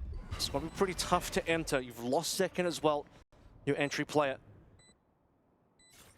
Got flashes from John Cutie, Narrate with nothing. Hope and a dream at 2 HP. I love this post plant, and this is going to be the beauty of XLG's double Sentinel. There only 1 remains, but Happyway did some initial work taking care of the big entry point of Sentinels being Zekin. This is the exit play coming through now. Zelsis looking for a few here. Stun to set him up.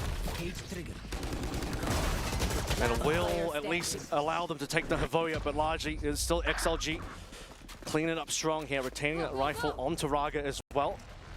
The Sentinels will have to just be happy to remove 2 players from XLG in that, but that's the 2 rounds that we had alluded to quite some time ago to put XLG 9-5 on this map, potentially taking us to a haven.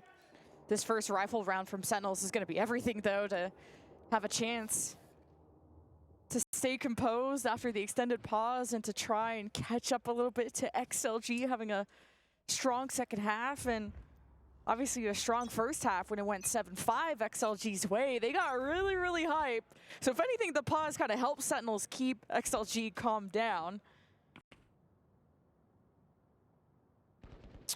Okay, that's a pretty rough beginning.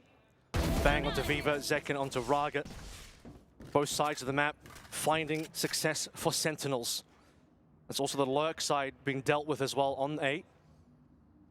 Really, for XLG now, mid is where their advantage is, but Yeah. 2 traps will be in the way for Havoya. And you kind of lose 2 important people to try and get through these choke points of the Sova, of Raga, and the only chance is Coconut's paranoia, and that just hasn't developed. This round was cooked from the start from these early peaks from Sentinels, so that first rifle round, huge for them, and to potentially be able to bring all 5 of them would be even better. Should be. Narrate on the angle, sees the shoulder.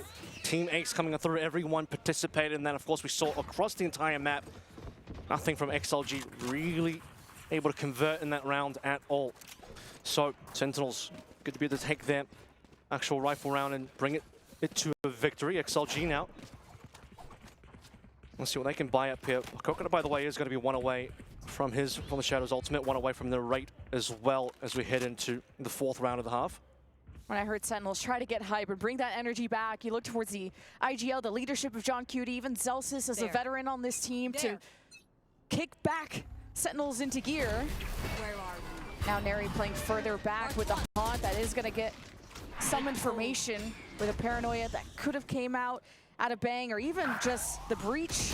A lot of utility from the Sentinels side, but not utilizing it. XLG, they battle so well when nothing affects them, but it's only Happy Way left, and he's on the opposite side of the world just lurking. XLG end up taking a big ol' L at the end. This has gone so poorly for XLG, but a 1 versus 2 Happy Way has so far been the massive fragging power for the team. You can see the respect coming through. Sentinels want to make sure they can mark him, take him down, take no risks against Happy Way, who has been sharp. The good news for Happy Way is that there is time, and he can isolate a 1 versus 1 against Zelsis here on B. Just a good nightfall from Neri. If Zelsis was in position a little bit closer from mid, so a slight desync from the Sentinels. As XLG did, of course, hear Zelsis cross from mid. You know that nightfall came from A, so some information for Happy Way to work with. 30 but now seconds the left. unknown in front of him. And it's Happy Way around the corner, but just thought he checked in. Zelsis just blends in a little too much, and Sentinels have not given up. Very stable there. Losing that trade, losing that deal would have eventuated into a plant, which then could get tricky for Narrate. In a 1 versus 1, of course, we've seen Happy Way in such good position, but Zelsis will shut down straight away. Speaking of Narrate, large this round. All 3 shutting down that entire A pressure. And then Zelsis with the finish to keep Sentinels competitive in this half so far, reducing the gap to 2. You have to go on mostly a save for XLG, so this is as close as this series gets. And this is why this was my match of the day, y'all. It's so difficult to beat a team twice, and now to do it on the same maps. Sentinels are starting to form that comeback, though. But how clean can they do it against the Sheriffs? XLG were deadly on Lotus at times with these. Not as thrifty per se, but being able to do a lot of damage with it. Show some good presence over in towards mid. Refreshing one-ways. Bang has control on A. And now it's up to Zelsis for first contact. Decent one-way cage, rather. Should be able to allow Zelsis to get some good advantage here. Like that one way, Zelsis is gonna get pinged and gets punished. At least takes one down with them. And Zekin just pokes and prods at the choke as XLG flood in. And it's Sentinels out to play this from front to back. And doing it without John Cutie, without your IGL. It's gonna be pain, and that neural theft is gonna give Happy Way all the answers. But Zekin slips by their defenses. It doesn't matter, because Neri is all that's left for Sentinels in a 1 versus 3. And Navoya just walked by. Viva, of course, cleans it up, and I guess I said XLG haven't thrifty before, and this is their first one. It's another big round from Happy Way. He just converts, gets the first upgrade, dies to the shorty of Zekin, but Zekin's then instantly traded. XLG on an unexpected round. I do think, however, Zelsis stayed over a little too long. Overstayed his welcome for sure.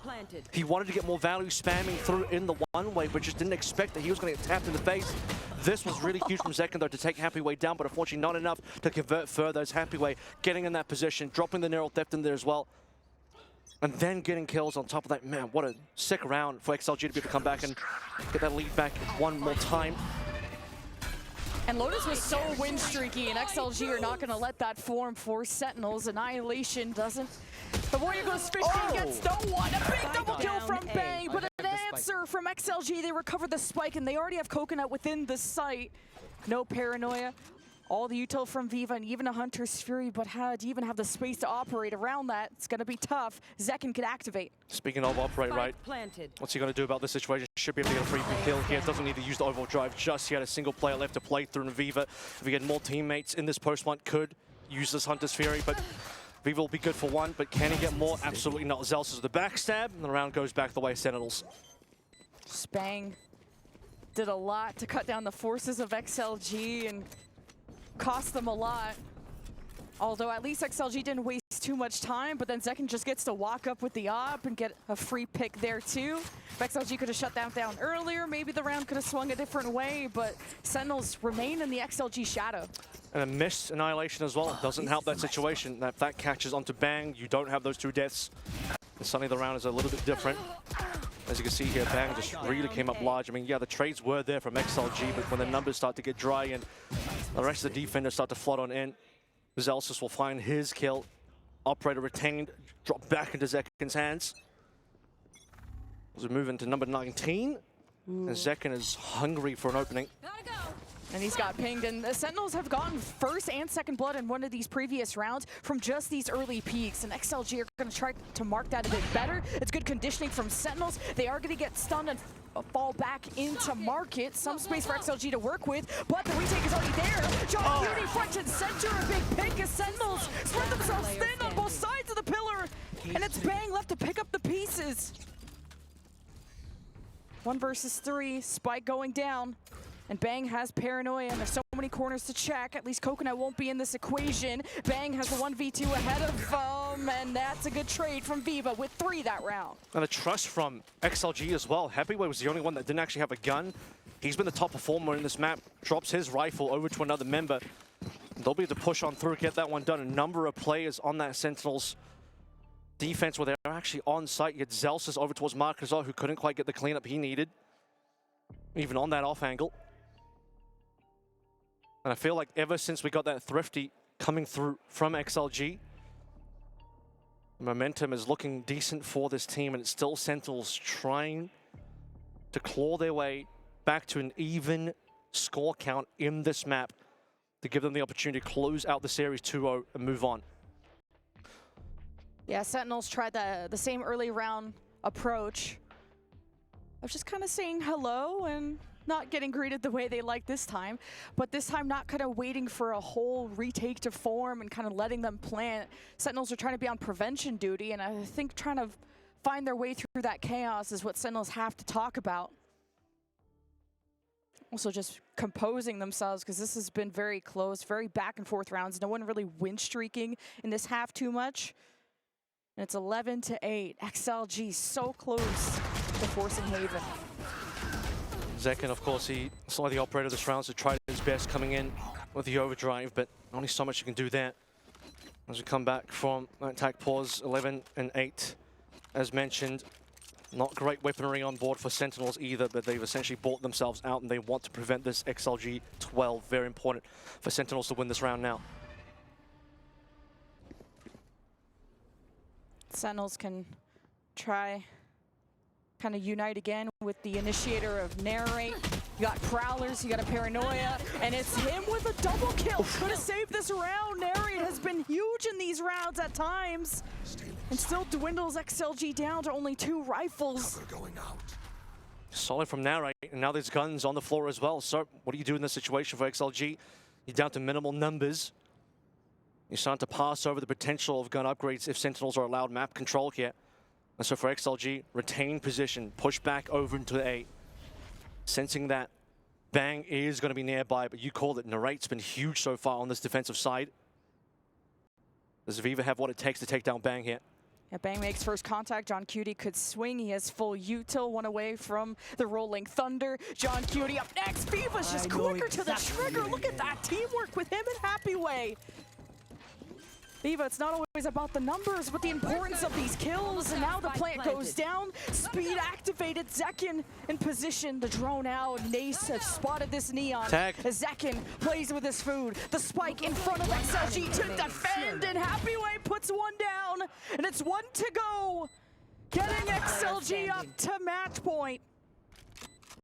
1 crouched, 1 standing, and Viva will be the one standing alone now as a round ends there. Just no utility left to play through Zekken, no fast lane, no relay bolts available, and really it was the play in elbow. John Cutie not finding that kill with the stinger, and then the conversion onto Bang, who was watching over towards main. Careful about the fact that he can get flanked himself, but it was the double move. Both players from XLG coming through in elbow, getting the cleanup, and then converting into narrow theft to find the positioning of the last two players, and it's just another gorgeous, happy way round that allows XLG now to push this to the map point. Gotta be able to cycle these ults well for Sentinels, but invest what you need because you're on your last life for this map. Or Haven comes up, and it wasn't a good map for XLG on their last visit, I believe, against DRX, but this kind of momentum they've built up and how they've been able to be resilient even after the tech pause says a lot to XLG's work, from winning Ascension to getting to this point, stage champions, to going up against one of North America's best. That's XLG with a 2-3 split at the moment. Could activate Rarga with the overdrive. Good news for Sentinels, plenty of ultimates. That's what they have to work through. Find some decent value there, find some gun upgrades, and suddenly you're in business, and there's the first. Neural Theft as well to confirm the position. You're going to be understanding the Coconut's right there. Can Zelsis get this clean up? That will be huge. Making sure that breaches on the opposite side of the map could be huge for XLG. They are just going to outnumber Narrate and even get the hunt down. Viva once again stealing away these rounds as XLG could get one of the final plants going.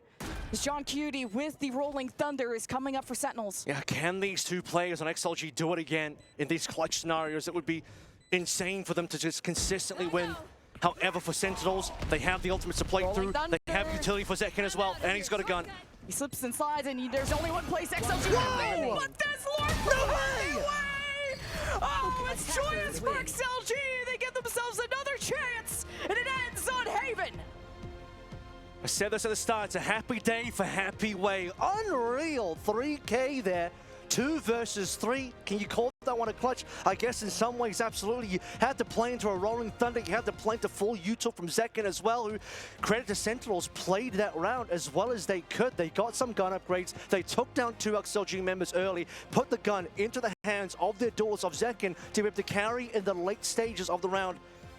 And still, XLG, I mean, what an unreal turnaround after losing Lotus to then get this cleanup. Wall and just sending it from all angles. I think it's who is going to have the pop-off player. And so far, XLG are having that occur more often, at least on the most recent map. Narrate had some pop-off moments on Sunset more frequently. Bang had a couple 2Ks, but it's about Sentinels really making sure Zekin is peaking, and he had that. That's what Sentinels had such strong post plants at the beginning of Lotus. They need to have stronger offensive rounds because they've only been pulling 5 or 6 offensive rounds wins. Well, look, we've had some promise from some of the NA teams already here at EWC 2025, but we have had G2 eliminated by a Chinese team. Let's see if another Chinese team can find some more success here, or whether Sentinels will keep the narrative the same. Over to you, Lemon Kiwi and Avril. Can Zelsis still say that that they own the Chinese region? We have to settle the score here on Haven.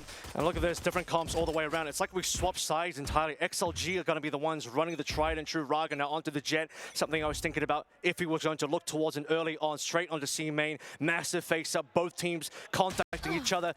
Waiting for the utility though, it's not going to come through. Oh yeah, it's just going to swing for it and die. Second Juicy, and XLG now just trying to escape, but also get their spike back. The double swing. This is the way that we want to see Sentinels synchronized from here on out. Just tightening that up would have, I think, had Sunset go the distance. This is already a better map for Sentinels. This is essentially, as we watch the possibility for Happy Way to do something. I mean, look, he's been legendary on Sunset, but a 1 versus 4 would have to be ridiculous. So he'll get backstabbed by Zelsis. Speaking of which, on the Killjoy for this map, we see probably more teams play towards a Cypher. Certainly in Sentinel's last performance on Haven, they were playing that Cypher, basically the exact same comp that XLG are running, minus the Jet over towards the Neon.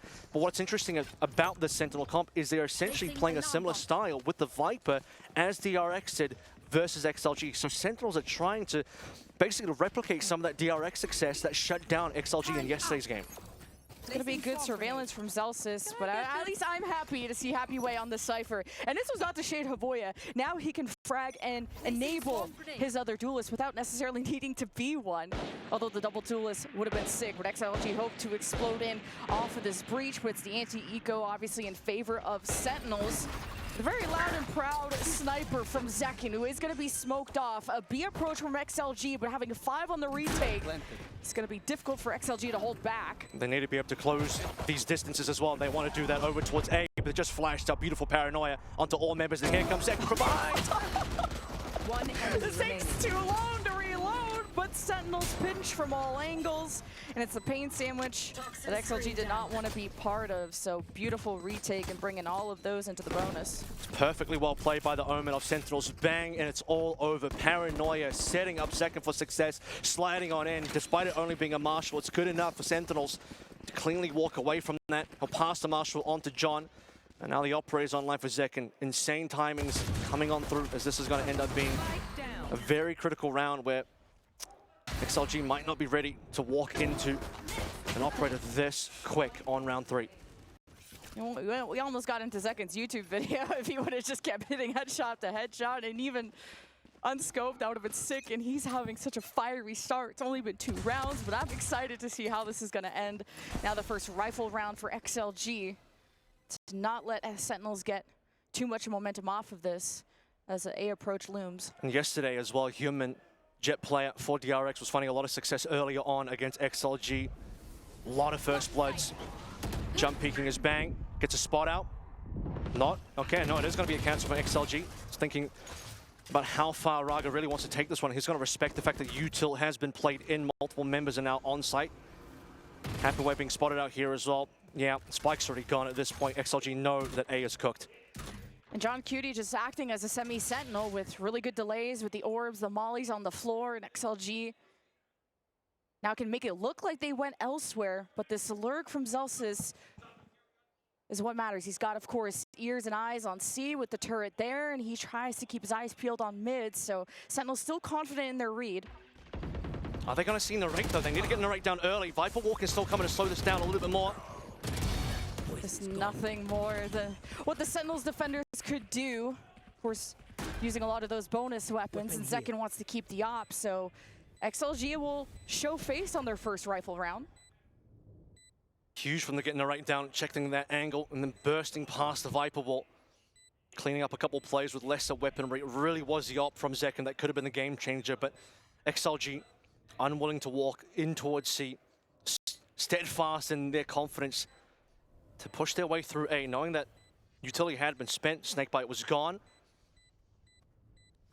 Zelsis really hoping that somebody's going to walk through towards the end. The scans are going to come through just to make sure it's not going to be the case. Already have advanced move for Voya to scout out that they can safely retreat back over towards A main. And you'd imagine Zelsis should probably die to Spike here so that he can drop his Judge, because do you really want to be bringing a Judge in the next round is the question. And he is. We can do this. Probably not the worst. You can still play within smokes and stuff like that, so we'll see. Yeah, and XLG just being able to bring all 5 of those rifles into the next, building up your economy is just the whole other battle that they have to face against Sentinels, because I'm thinking back to that first map, it was so win streaky from both teams, and Sentinels just ended up draining the bank accounts of XLG, forcing them on so many saves and building up so many rounds because of that. So Sentinels, though, haven't been able to create too much insurance in terms of a gap in the score. See them already smoking out. See, concerned about the fact that that sightline could be dangerous. Zekken didn't fire a shot in the last round, so the operator could still be a surprise, but XLG wise to it. They are still going to try and break through out of the smoke, just be the turret there to see everything else, and Sentinels playing for retake on C as Zekken walked off. Nobody home. No eyes on garage or back site. Smoke for coconut available. Just kind of delay things. Sentinels have a recon, of course, no drone, and Sean Cutie with an op, but it'll be difficult for Sentinels to break through, and it's actually a proactive paranoia from XLG, thinking they had the timing on the Sentinels entry, even an early fault line too, so XLG hold the door, now racing in off the paranoia is Zekken, big opener against Viva, now shooting through the boxes, it's Toe, just going toe for toe, punch for punch, and it's the XLG multi-kills that thrive at the end, another 3K for Happy Way. It's the players that are playing offside a little bit further back that will find the success here. Happy Way and Havoya. Havoya as the insurance policy even further back into C long. Maybe a little concerning that Coconut dropped the paranoia that early, but they still had util to play through defensively to prevent Sentinels from finding too much more. Brilliant entry from Zekken, to say the least, to at least get Viva down early, but beyond that, they just couldn't quite handle the last couple couple of members. Good scan, as we saw. Onto the Jet of Raga. The Happyweight continues his sharp streak that we saw in Sunset, now in Taven.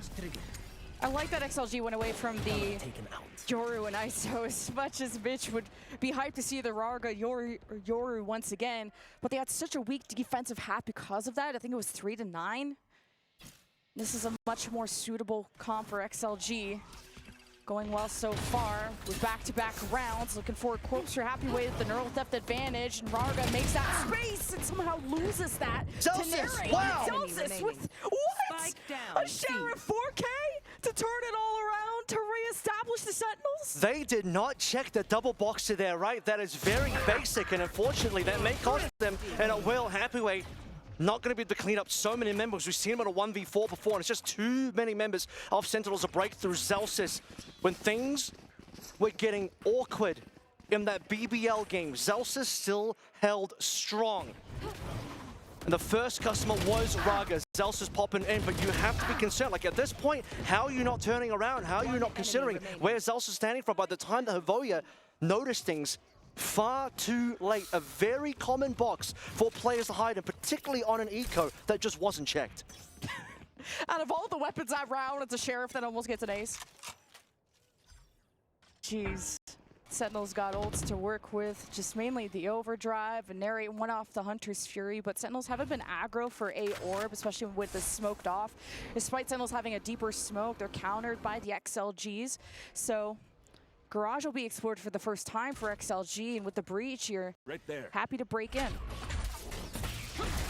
Yeah, I haven't really played towards this angle. Seeing Zelsis hold this position. One round prior, but nothing really came through. Zelsis, the big hero of the last round, now has to be the player to hold on as long as possible. Rifle in hand. A little bit of support coming through John Cutie, and Zelsis is down first. He was found, an XLG have evicted Sentinels. There is a flank from Bang, but it will be sussed out by the Happyweight trip. So XLG have their attention quite split, and Havoya gets to explore. Does lose it to Bang, but the info that Bang is there is half the battle, with Neri coming through the top site.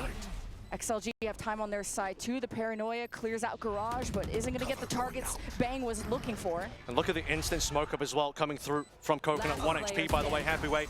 Nice and easy, 2-piece, doesn't even need the rest of the teammates. Could have just handled that one all by himself. Maybe not actually, given the fact that I did mention Coconut instantly smoking off connector. So a response from XLG. Insane round from Sentinels to be able to win a Thrifty, and XLG not to be deterred. Sentinels timeout now. Still the op around. A little frustration there. I want to see Sentinels, whatever happens here, go out kicking and screaming in the best form that they can. But losing to XLG would They're not the be on my favorites. bingo They card. shouldn't really be kicking and screaming at all. They should be the ones piling themselves into a qualification for top 8. It's XLG that had the lowest of expectations from everyone watching, considering the circumstance with their roster, considering the circumstance with how they ended up playing in their opening match versus DRX, not giving a lot of confidence. And we just saw G2 get knocked out. They did win in one map versus Billy, and they fought hard for it, but again, roster circumstances can often really come around and bite you, and it certainly did for G2, but for XLG, it's somehow empowered them. Havoya has improved this team by being on this team now. Just a really high pressure environment in terms of how high the stakes are when the prize pool is this big. We're back into game. Good ults, but also just a stinger for John Cutie. One away from the pit. Viva, Hunter's Fury. Another B approach from XLG. Dash in off the smoke from Raga. He can always make the space, and holding it is a whole different story. This is slow though. Snakebite would slow things down considerably. They do beat the timing on the smoke. Here comes Zekin. He wants to dive on in off the information that Narrate gets, but it's more than info. It's kills. Season. Oh, the 2-for-1. Disgusting. Last player And standing. XLG down for the count. They haven't had a lot of luck at B. This will go Sen's way to try and help their economy going forward. I mean, they were playing into a real potential trap there. And as soon as you see the Snakebite come through, you have to start thinking, do we really want to continue or not? But it was a full commitment from Raga, which means everyone else is going to follow through. And then a situation where, yeah, Zek in full confidence swings on and slides through, following the rate, laying down the carpet for him, and the Hunter Sphere could not have done better. Full scans, actually a double kill, and then the third shot then finds damage again. Couldn't have had a better situation than that, and obviously we knew there were Stingers coming on in. XLG, I don't know if they were considering the possibility that Sentinels weren't going to have the best weaponry. You don't want to be walking into a place like B when you know Stingers could be a possibility, but it was a Hunter Sphere that obviously closed things out. Narrate, still one of my favorite players on Sentinels in terms of what they've been able to do at EWC, from big clutch moments on Sunset to a round-winning Hunter's Fury. Completely drown out the wraths of XLG from the B site. And look who XLG trusts to have the hero rifle here. It's going to be Viva, with Raga pulling out Bladestorm. Once more, Happyway is more than okay with coming through on a Sheriff, despite probably being the most consistent player on the team so far, looking to see if Raga can really make magic happen on this Bladestorm. However, only on 81 HP for the time being. That's info spotted by Narrate now. And because you have pistols, you have to play this. No lurk activated, no other option for XLG except Raga with the one, with the smoke separated from the rest. And Narrate and Bang keep it locked for Sentinels. And Bang was stunned as well, and still he goes down. First kill onto Raga. And then it all falls apart for XLG, and Raga could have gone large. His opening pick was certainly giving confidence that XLG might be able to get their way onto site, find themselves another thrifty win. Bang and Narrate hold on so powerfully, and Bang now leading the charge for Sentinels 9-3. Flawless 2 rounds from Sentinels post timeout, just needing to calm down and lock in. Of course, you are against pistols, so now let's see what XLG have up their sleeve now that they're able to buy up. Hunter's Fury from Viva could do that Narrate impression. Maybe more for the post plant. Got pushed up. Several members of the Sentinels are in short. It's going to be Happyway taken down super early. Not what you want to see for your XLG. Oh, the swing from Raga. He's always good for one, but Sen are good at trading him out, so it's always been super close rounds between these two teams. A map 3 that many would not have expected. Voya has a position here, and he's well found his target in Bang. Coconut as well on the opposite side of the map. Suddenly, XLG have bought their way back in 3-2 here. But what can Coconut do? Oh, terrible. Oh, that would have been everything for Coconut to save. I mean, he just put the red carpet down for XLG to maybe get a plant down at C, and now Viva has to reconsider. They got time though, but XLG don't know where to go. They're gonna move onto the site where Coconut died. And it's going to end up working out for them. Havoya making the calls here.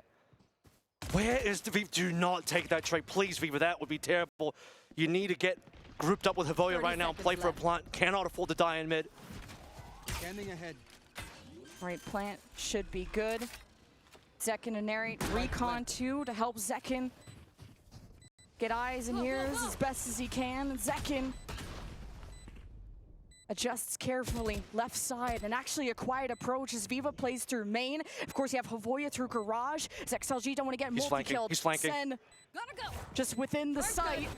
And yes, Havoya could be on the flank coming from behind, and Zekin doesn't know what to expect. And Hunter's Fury gets the attention from one side and Havoya from the other. What? He Was it the fuse? He defused? What? What? You are kidding me. You are kidding me. XLG had the 2 versus 1 of the Hunter's Fury.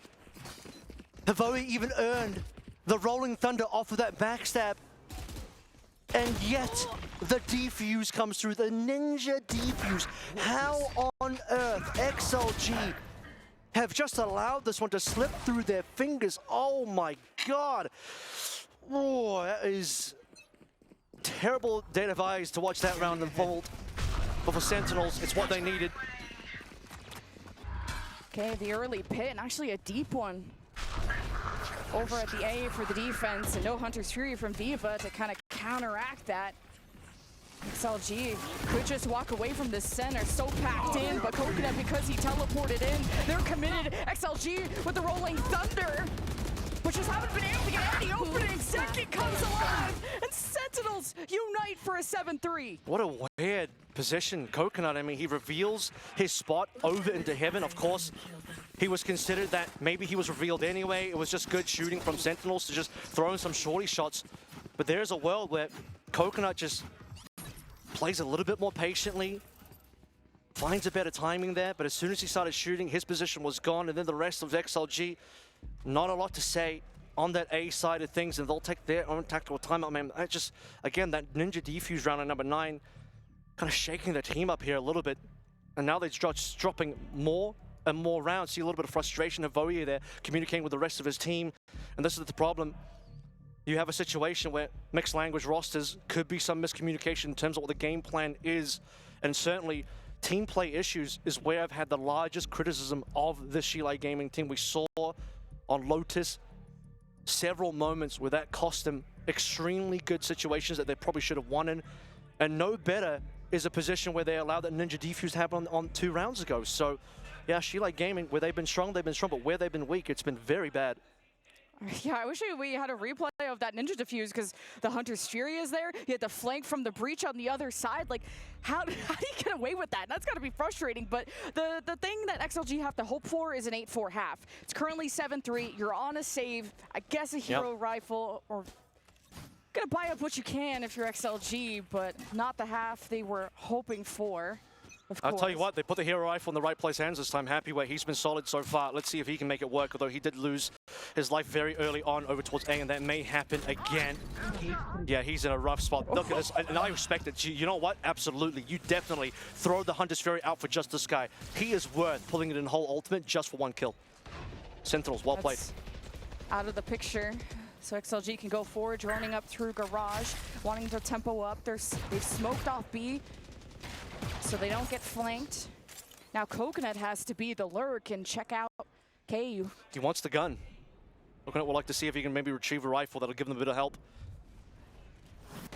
Yeah, now you're Good missing flash. someone important, no paranoia, but Rarga at least keeps himself safe. Oh, trades! One It's enemy Bang! remaining. Once again, an XLG, well, they didn't even get the rifle from that. Coconut's like, what did I miss? Well, the Everything. whole round. Missed everything and more. That round, Last again, round before not the pretty sixth. at all from the side of XLG. They are going to have full guns to come on through. Hero rifle dropped immediately. I'm not too pleased about how aggro Happy Way is getting in some of these rounds. You need him available late, but look at this from Raga as well. Just, okay, instantly falls off the angle for some reason. Just doesn't consider that Bang could swing on through. So I'm not too sure if they needed that many members looking over towards C-Link.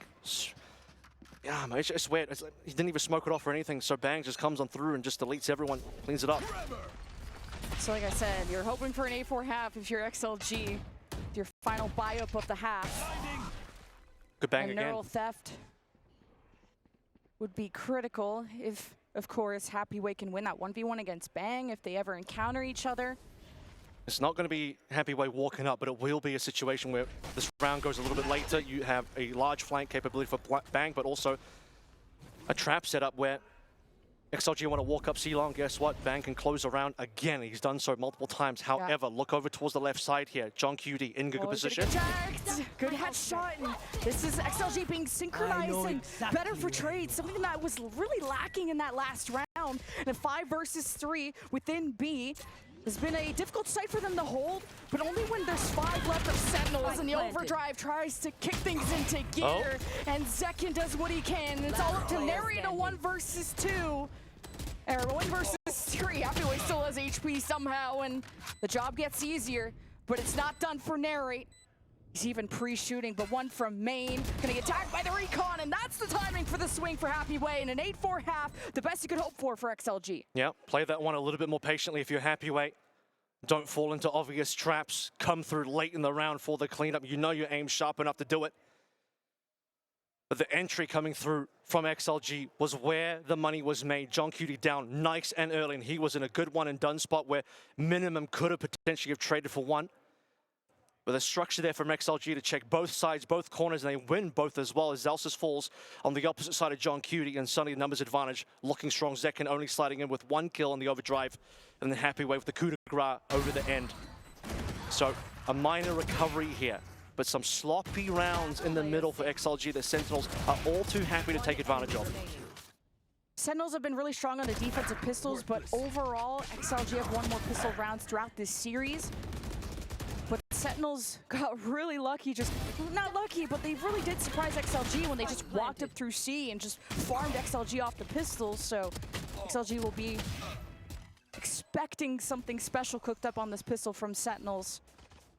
And this will determine, I think, whether XLG have a chance to come back, make this series close, or this map close, I should say. The series has been close, or if Sentinels are going to run away with it like they did on Lotus. Yes, this should do. It's time to get serious here. The Sentinels 5 away from closing this one out. And if they would, they'd be the expected team to have won, not without taking some scratches and bruises along the way. But for XLG, they're not happy about that. 5 in a row from 7 to 11 that were very costly for XLG to lose. But a strong finish on 12 will at least give them some confidence left that they still have the capability to play up against and maybe beat Sentinels. But when you have Bang and Zekken together, particularly Bang winning the types of rounds that he's been winning, his impact has been unreal on this Haven so far. Yeah, Zekken has pulled all the punches this map and throughout the series. I look towards Coconut to set up Rarga for more than one kill, which is more than I would get, but I still want to see Rarga have his pop-off moment, one that we expected. But Sentinels have a fake that they're trying to sell towards B, maybe even fully committed, but after losing Zelsis, that plan to go A has been maybe ruined. So they lurk down, and actually off the back of that one, sometimes is the case. XL, hang on, contact will be found again. That's going to be info. Coconut spotted. John QT. I was going to say, typically, sometimes you kill the ganker and then you just rotate off because you're considering, well, that wasn't the team coming through onto this side of the map. And so Sentinel's trying to play the mind game, saying, well, maybe we'll just abuse that and walk over towards A. But once that info was spotted against John QT, Sentinels have to back out, looking like the potential for a B finish here. They could also be walking into Happyway in a short moment as well. Eva still has a recon too, but is trying to watch for a garage flank potentially from Sentinels, and also just trusting into the Cypher trip to give him info from Happyway. My eyes are down. Now, something is suspicious. Happyway is going to call for reinforcement. Here's the push from Sentinels being slowed by the cage, and Happyway hopes to get his one and done, gets nothing for his efforts, and Sentinels trying to even up the numbers, but it's Viva coming alive! Oh! And the third one in the corner, he kicks back against the Sentinels. Of course, we saw in Sunset when Happyway wasn't there, Viva certainly was to collect and deliver for XLG, a 4K to start things out. A pistol going the way of XLG, 4K accelerating the Hunter's Fury charge rate. You can see the team was also more than willing to believe in Viva's own personal mechanics, giving him the hero rifle a couple of times there as well. But yeah, Happyway wanted to play within his own cage, and there's always a risk involved there because you can get double-faced very easy. He loses that deal, but Viva just cleans up. My goodness, that was required for XLG. No force from Sentinels, so XLG need have a clean anti-eco to bring as much into the bonus and have more of a marathon than a sprint. Try and catch up is the biggest gap we've seen between the two teams. Setting up camp now at B. It's the breach from Pavoya. Still flashes in hand. Whoa, and okay. Zekken, who hunts down Coconut. Narrate takes care of business. And Sentinels facing some trouble, but Here at least Happyway. time is on their side, and it's Happyway saying hello, and does what he can. XLG, they bought up. They find themselves behind in numbers. And it's Viva. Okay, John Cutie got to finish on what you started. Kind of a choke. Wait a minute, Viva Rarga. They clutch. Well, they still got good guns in their hands. Rarga can still get the one shot, of course. And Happyway coming through late will also contribute to the fight. And well played by Sentinels first and foremost. They got it just like clean. They got a couple of kills. 3 versus 5 is what XLG had to work through there. But XLG actually end up getting it done. Look at this opening from Zekken. Beautiful stuff. The Happyway cleans up Bang. Turns it into a 2 versus 3. And Rarga and Viva combined just so sharp. And Viva, as we said, in that opening pistol, good for it. If the rest of the team is down, now you've got 2 clutch masters on the team. If Happyway can't do it, Viva can. From a 3K into the pistol by himself with a ghost to another multi-kill for Viva. We want to see more of this guy. He's got the Hunter's Fury now, off the back of that. That's so quick. Round 3, Hunter's Fury. 4K into a 3K. Going out. Into, did he get the defuse as well? Must have. He's getting pressured back while Happyway is smoked off, but could be ready to swing at a moment's notice. And it's Okay. Viva that shows face, and Happyway don't want that smoke, especially with the better bio from Sentinels. Could have played off Havoya there. I'm a little surprised. He just dry swings it. Happyway as well will be punished. That's your 2 top players potentially down. Raga's in the mix, but XLG, they've been winning rounds off Happyway and Viva. If you want to swing that one, if you're Viva, surely Havoya does something to help you through the wall, but just didn't see the team play. And team play has been, again, I think the biggest issue for XLG, just not connected, and Zelsis will find the time at a coconut. This round is over. Every single time XLG have won a pistol and an anti-eco, they have not been able to convert that bonus. The first rifle round from Sentinels, it's usually good for it, but let's see how this finishes at the end. You're just gonna take that, save that rifle if you're Voya, and Rarga's gonna go far away. That was a clean way. That was really nice shots. Really, really good stuff. Yeah, he's sharp, and at this stage, I mean, you could tell that XLG have kind of abandoned the round because Havoya is just trying to take the rifle and run, but given how sharp Raga there was, it was a real possibility as you start thinking back, and I was like, wait a minute, should Havoya actually just made the play happen? Because that looked suddenly clutchable, but you never know. You never know if Raga is going to have those moments or not, and so far in this tournament, it's been quite a business for Raga, but right now on this map, he's starting to heat up a little bit himself. So there will still be some licks taken in terms of damage done to economy against Sentinels, but it will be Sentinels taking the round. 3-round gap between the two. No ults to really worry about. It but means there's 4 members not on full armor for Sentinels, by the way, with that kind of damage done. True. Still waiting for that Hunter's Fury from Viva, too. I think this could be the round to pull it out now that you have a good buy-up and even an op in this picture. Yeah, ready to punish Zelsis, who has been the lurk over on the A side, supported by Viva, also in long. But Happyway, holy. Down mid. Yep, just threading the needle through double doors. Happyway has been more conservative around C and now hoping to help out Viva, who's usually been at that double door, but this time it's Coconut. Some swaps in positions for XLG. Placing swarm grenade. Swarm grenade. Sentinels just hoping to play off contact, now avoiding the drone, but presence in mid, that's what XLG have to work off of. It's going to be difficult without narrate, no recon, no drone to get them in. Going to have to be some setup from Bang here to do it. Zekin's caught in the trap and will eat the stun. Okay, good punish from Bang after Zekin got caught by a trip and some damage taken. Nonetheless, Zekin and friends are not looking so hot because of the work that was done on the right side of the map. And how patient was Raga as well, knowing that eventually Zelsis will walk into me, I'm going to get this shot, and he does deliver. And late in the round now, rotation will finally be called. It's Coconut's turn to show up. He doesn't versus 30 Zekin. seconds left. Zekin and Bang together, 2 top players, and they are proving it right now. This is now winnable. 2 versus 2 in a post plant. But Rarga with the op hopefully can find a different gun once he gets into around the garage area, and Zekin and Bang have much util. It's just going to be the face-off, 2 versus 2. Rarga with the slow walk-up. Good Viva could just bait for him and the shock dart to force some movement if XLG want to try and make Sen uncomfortable. It's Rarga with the flash, the dash, gets the focus of Sen. Oh my word. Collects both.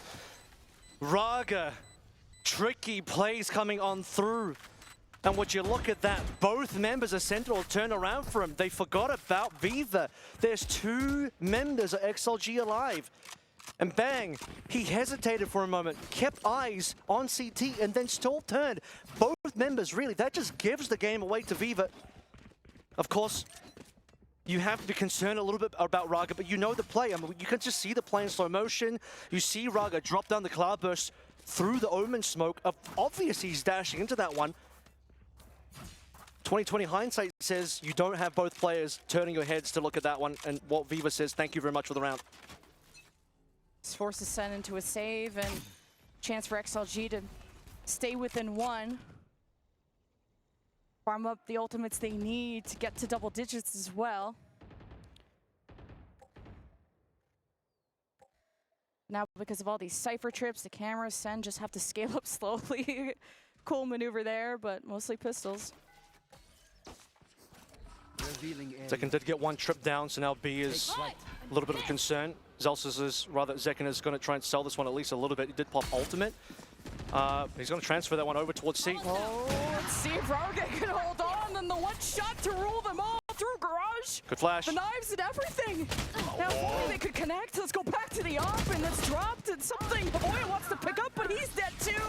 It's Sen, 2 versus 3, but against Vandals. XLG unite, and Hunter's Fury pierces through the hearts of the Sentinels, and XLG at arm's reach. Team Ace coming through, team effort coming through. Operator secured as well, you would imagine. Yep, picked up, given back over towards Raga.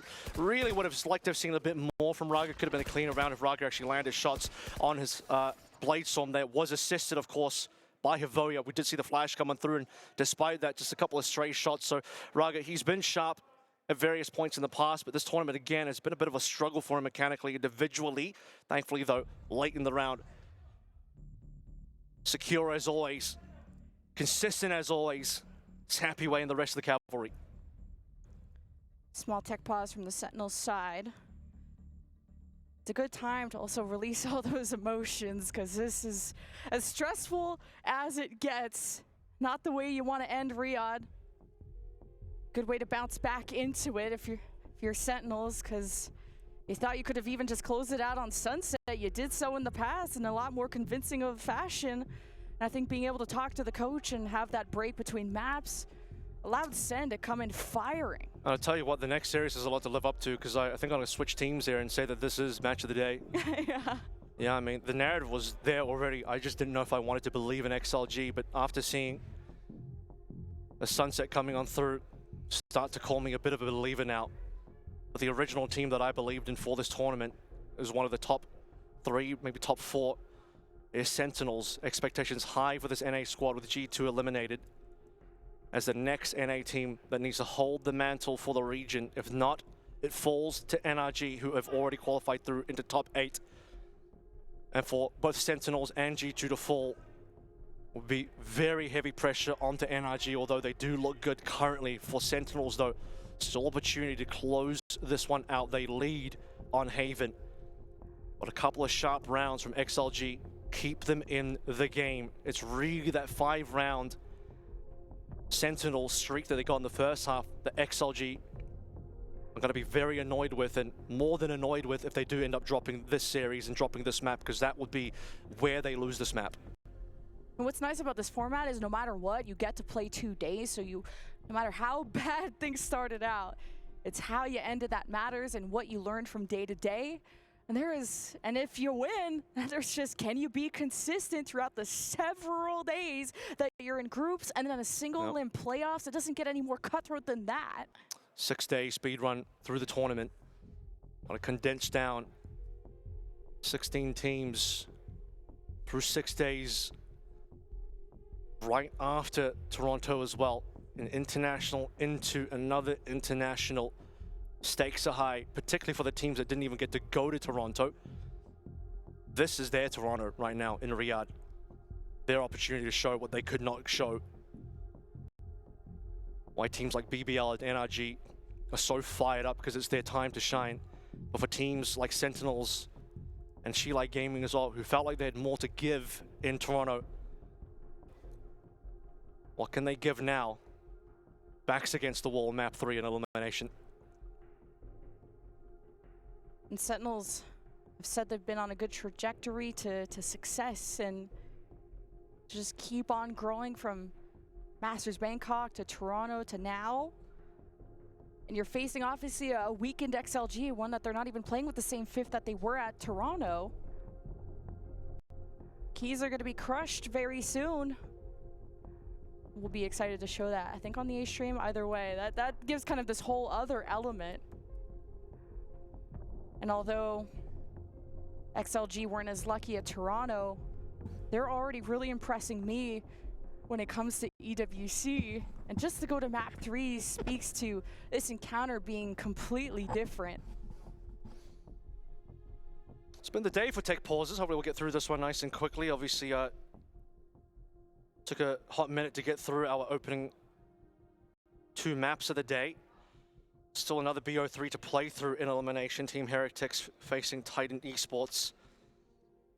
And that was our match of the day, so it's like we just got back-to-back bangers. I don't know, guys. Give you an update on how A-Stream is doing while we wait for this one. 100 Thieves currently 8-4 up against EDG on Haven. So another Haven being played on the other stream. Is that map? What map Map is that? 1 so far. Oh, okay. And EDG themselves have had some struggles so far this tournament, to say the least. Had some struggles so far this year, to say the least, as coming off their win at Champs last year. Top of the world, best team in the world, straight into roster issues, straight into, in a similar fashion to Sheila Gaming, actually, this one position on their team, they're constantly juggling, trying to find the right member to fill the gap. And it seems like for EDG, those woes do continue for now. And China overall has had a bit of a rough run this tournament, minus Billy, who get their cleanup versus G2 Esports. And even then, not the cleanest game. There was still an insanely one-sided map 2 in there, where G2, despite their issues coming in this one, absolutely clean up Pearl. Left no quarter, 13-4 versus a Billy who took it to OT against Paper Rex. And well, if Sheila fall and Titan fall and EDG fall, it will just be up to Billy. This has been such a fun tournament of upsets, and unfortunate to report that G2 have been eliminated. At least they did go to map 3, so it's kind of a good effort, as best as they could without that 5th. And then stage 2 is on the horizon. Some that I think it started in China, but very, very much around the corner for a lot of regions, with Corrode into the mix and then having to prep for that and prep for this and travel back and forth. This is burnout central. But man, the hard work is gonna really pay off, because this prize pool is nice. Especially for the teams that didn't get to go to Masters, right? This is their major event. This is their version. This is their international. For some of them, it's their first. Talk about BBL, their first international. But for Sheila Gaming and Sentinels, they've had a couple runs now, including against each other. And what a revenge match it would be for Sheila to win with a coach stand-in of all players. As, again, particularly from yesterday's game versus DRX, many, myself included, would have assumed that this would have been a nice quick 2-0 cleanup from Sentinels. See, everyone who said that really just cursed it.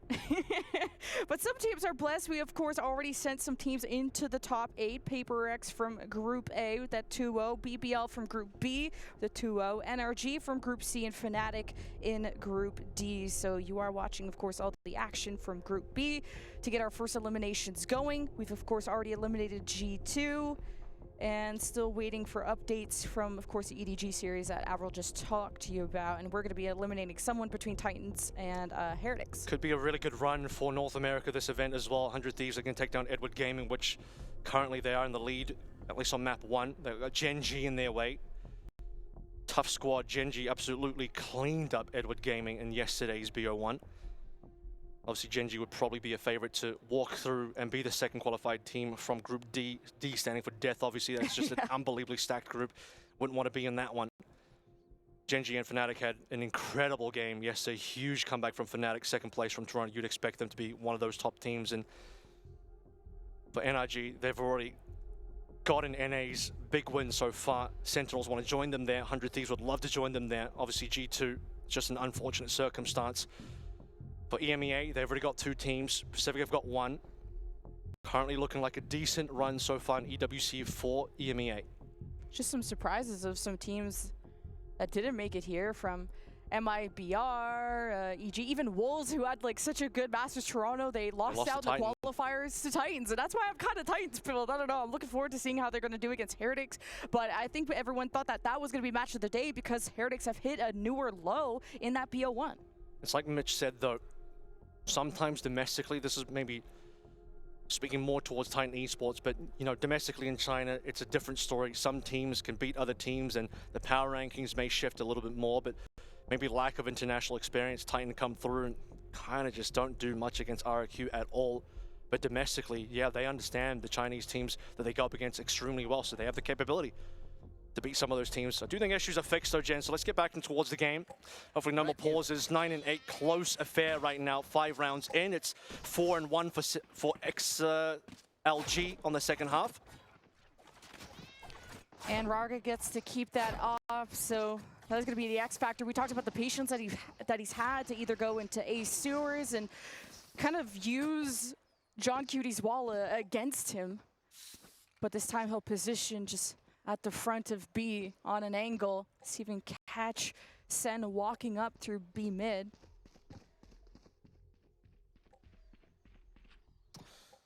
Just waiting to see if we've actually corrected the technical issues or not. But again, if you see that 7-11 5-round streak, Sentinels were able to get on the defensive side. That is where it hurts for XLG. And if XLG end up losing this map and overall the series, that's what will have cost to them. They've done well to be able to close the gap on this side so far. 2 pistols in terms of pistol anti-eco. You drop that gun round with the bonus, whatever, but then you get 4 and 5 on that second half. That's what you need. And the issue is on John Cutie's side, and I mentioned that just because he's already feeling so much pressure from being the IGL and kind of having to have the perfect read on the game against a more troublesome Chinese Titan in XLG, and revisiting the same maps and have to iterate on that. So now having to stay composed when this is obviously not the environment you're used to. And being on your last life in the tournament, kind of unexpected. This will also be the longest VALORANT match in history. So a lot of patience from these players in terms of maybe jumping back a little cold after our previous super long break, but at least we've gone through some rounds and see some great mechanics come through despite that. But yeah, it's going to be another slowdown here as we sort out a couple of issues. As I said, might be John QT this time. We've had a couple different players that have had some issues, but such is life at LAN sometimes. We're also the first game among a few others at EWC this year, and you know, first week jitters coming on through to sort stuff out. Largely though, we've been able to get through these games and get some incredible results at this tournament. Yeah, maybe Dota will be kind of stoked that we're having this pause, because we've been kind of getting a little too excited over here. we're loud, we're yapping, and now they get to lock in on their match. Let me give you an update on how 100 Thieves and EDG are going. 9-7 now. EDG are closing the gap at least a little bit on that second half. Of course, they're also playing Haven. That's their first map of the series. Extreme is already on their second BO3. We're still working our way through our first BO3, of course.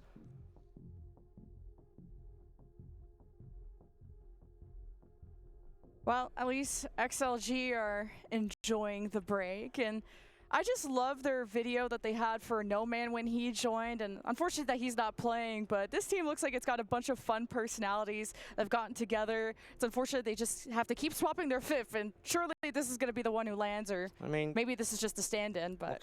Looking at Havoya so far, maybe it's best for him to just stay on the starting roster. Right. I don't know if you're going to get better than this. Although who knows, we didn't really get to see much of No Man, as Shilai say no to No Man. And on the other side, Sentinels have had this roster for quite a while. And that's the big thing in esports, whether you keep the roster and try to improve with kind of the meta that changes, the new patches, a new map, or do you kind of swap out the pieces that are not working? That is the big question. But I think it was mainly a language barrier thing and a big shoes to fill for Midi. It was kind of that last-minute fill at Masters Toronto, and that wasn't obviously the way you wanted to start such an important tournament, having a last-minute player like that. But Avoya has had a really good day too, as you mentioned. Sentinels on a bit of a loss streak at the moment. Coming out from Toronto, 0-2 versus Paper X, 1-2 versus Fnatic, and they're hoping to end that loss streak right now.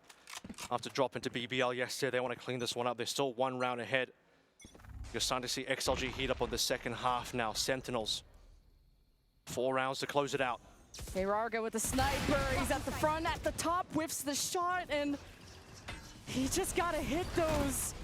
Rarga, it's not his peak, it's not bad. But now that gives up the site completely, as that won't be able to be held by an op, so they'll take the perimeter and Sen will get a plant. And Happy way down as well. Now it's going to be Viva, combination of possibly Raga as well. Dropping that operator to Havoya. Now you want Raga on entry with the rifle instead. Viva in first, just taken down with a high-low setup there. It's good crossfire from Sen when you have all 5 on the post plan. There's not too much you can do if you're XLG, especially with the Viper wall kind of coming up and down on the right side to the reestablished smokes from Bang, and not really having to use any bells and whistles to get here because Raga just gave that sight to you. Really was the missed shot, unfortunately, and I had some comments made about his Bladestorm usage on that C site as well. They still won that round, but this time that missed shot on the up will cost him a little bit more. Still, you could argue, despite that miss, if he had hit, obviously numbers would be slightly better, but could Sentinels have still just kind of annihilated members on site as they did, killing Happyweight as he's approaching from C. Really critical there. Now Sentinels find double digits. Neural Theft, still an op. XLG have options, while Narrate has Hunter's Fury. And it's good post-pause that Sentinels have stayed composed, pull out a round win, and hit double digits, 3 away from staying alive. Need to trust Raga to be able to hold down C this time. We've seen his patience shown before. Previous round, he looked down A long for what felt like the entirety of the round. Eventually, will get rewarded, trying it again. But it's going to be B once more. Happyweight closer this time. It's going to be a cancel from Sentinels. Zekin with the fake, and I like the way he's not always committed, but with the double swing from XLG, Celsius finds a good punish, and Coconut will back away, hoping to get Havoy into a position for a flash to help. The teleport forward from Bang. No, he doesn't commit, he doesn't stick it, especially with the spike. That's a risk when Sentinels doesn't have the site fully. Hunter's Fury to guarantee it. Celsius comes from short. And XLG just get peppered down with ults. Not over yet, though. It's 3 versus 2. Sentinels will have the objective on their side. On the high ground, it's unsmoked as Havoya still has a fault line. Raga. 2 players left to play through. Given that he dropped the operator, they want to play for this as well. Fault line's going to be huge to get 2 away. Havoya from the Rolling Thunder, probably too far. Havoya, fault line does hit those below members, but Sentinels quicker to the trigger. 2 away. XLG now, a couple rounds in a row, have not been able to stop this pressure coming through from Sentinels, from B now over on the A side as well. And as mentioned, Hunter's Fury from Narrate wasn't even required at the end of the tag on towards Coconut, who's unfortunately not looked amazing so far. You really need to see players like Coconut be able to step up in those tight moments to be able to make those kills happen. Viva at least got himself the one, and Viva's been tight so far in terms of getting his mechanics on board, but yeah, losing him early will hurt, and he's on board again. To get something done early in towards short. Calling over some help now. It's going to be Havoya rotating. You should run. All right, lockdown. That's how Sentinels don't have to think too hard. They can just use these ults from the Hunter's Fury last round to now a lockdown, but it doesn't really reach the back of the site, so the high ground's gonna be a threat. It is smoked. Havoya did get some damage. XLG just with 2 hero rifles, gonna do what they can, playing up close and personal. Sentinels are gonna dance, even while blinded. You cannot perturb Zekin like that. With Bang and John Cutie in the equation, they subtract XLG. Series point for Sentinels. And we come back from the pause, and Sentinels are in command. The early 5 rounds from 13 to 17 looked like it was XLG bouncing back, but from 18 to 20, it's been all Sen all day. And we're about to convert Riyadh to Sen City instead. Sentinels, one of the likely favorites coming through from this group in general for this tournament, now looking to close things out, 1 away from victory. Winner of this facing DRX for the final spot out of Group B as a 2nd seed. And dodging the op shot.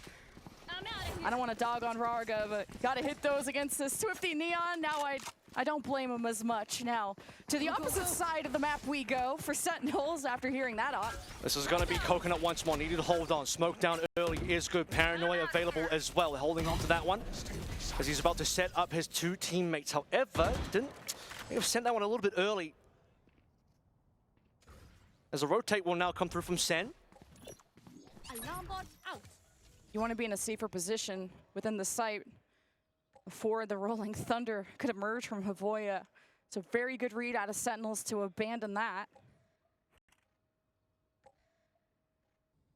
Big info from Viva, by the way, holding long this entire way through, which is why now the smoke being sent at his face will cause some issues and start to see shifts now. A single smoke will cause rotations and allowing Sentinels to walk over through on towards B. This is going to be a fast rolling thunder. Avoya better be ready for it. All right, splitting in. Oh, early rolling thunder. Hearing second activate. XLG don't get a punish and the smoke's in place. So Garage. XLG deny B site and Havoya with 3 from Garage completely cancels out that round from the Sentinels. Still though, going to attempt to get something done over here, at least put some damage on the Raga. Put that operate to away. Second even will hold the gun. There's not going to be time to win the round for Sentinels anymore, but Zekin, after this round is over, he's actually going to enter the next round with an op if he doesn't swap a gun right now. Yeah. It's not over yet. XLG on their last life. What a turnout from Havoya, from a rolling thunder that they couldn't fully utilize. Pulling that early, especially after seeing the walls come up from Zekin to rotating into Garage, getting an insane 3K. And what a read as well from Havoya to say, okay, pressure on towards A, may have to start the consideration of the rotations, but he's saying, no, let me just stay on B a little bit longer. We can play a retake with the Rolling Thunder if I'm wrong, but he got it right. It was in fact B, and that got value. Zekin's really good with these fakes. The wall's up, he takes damage.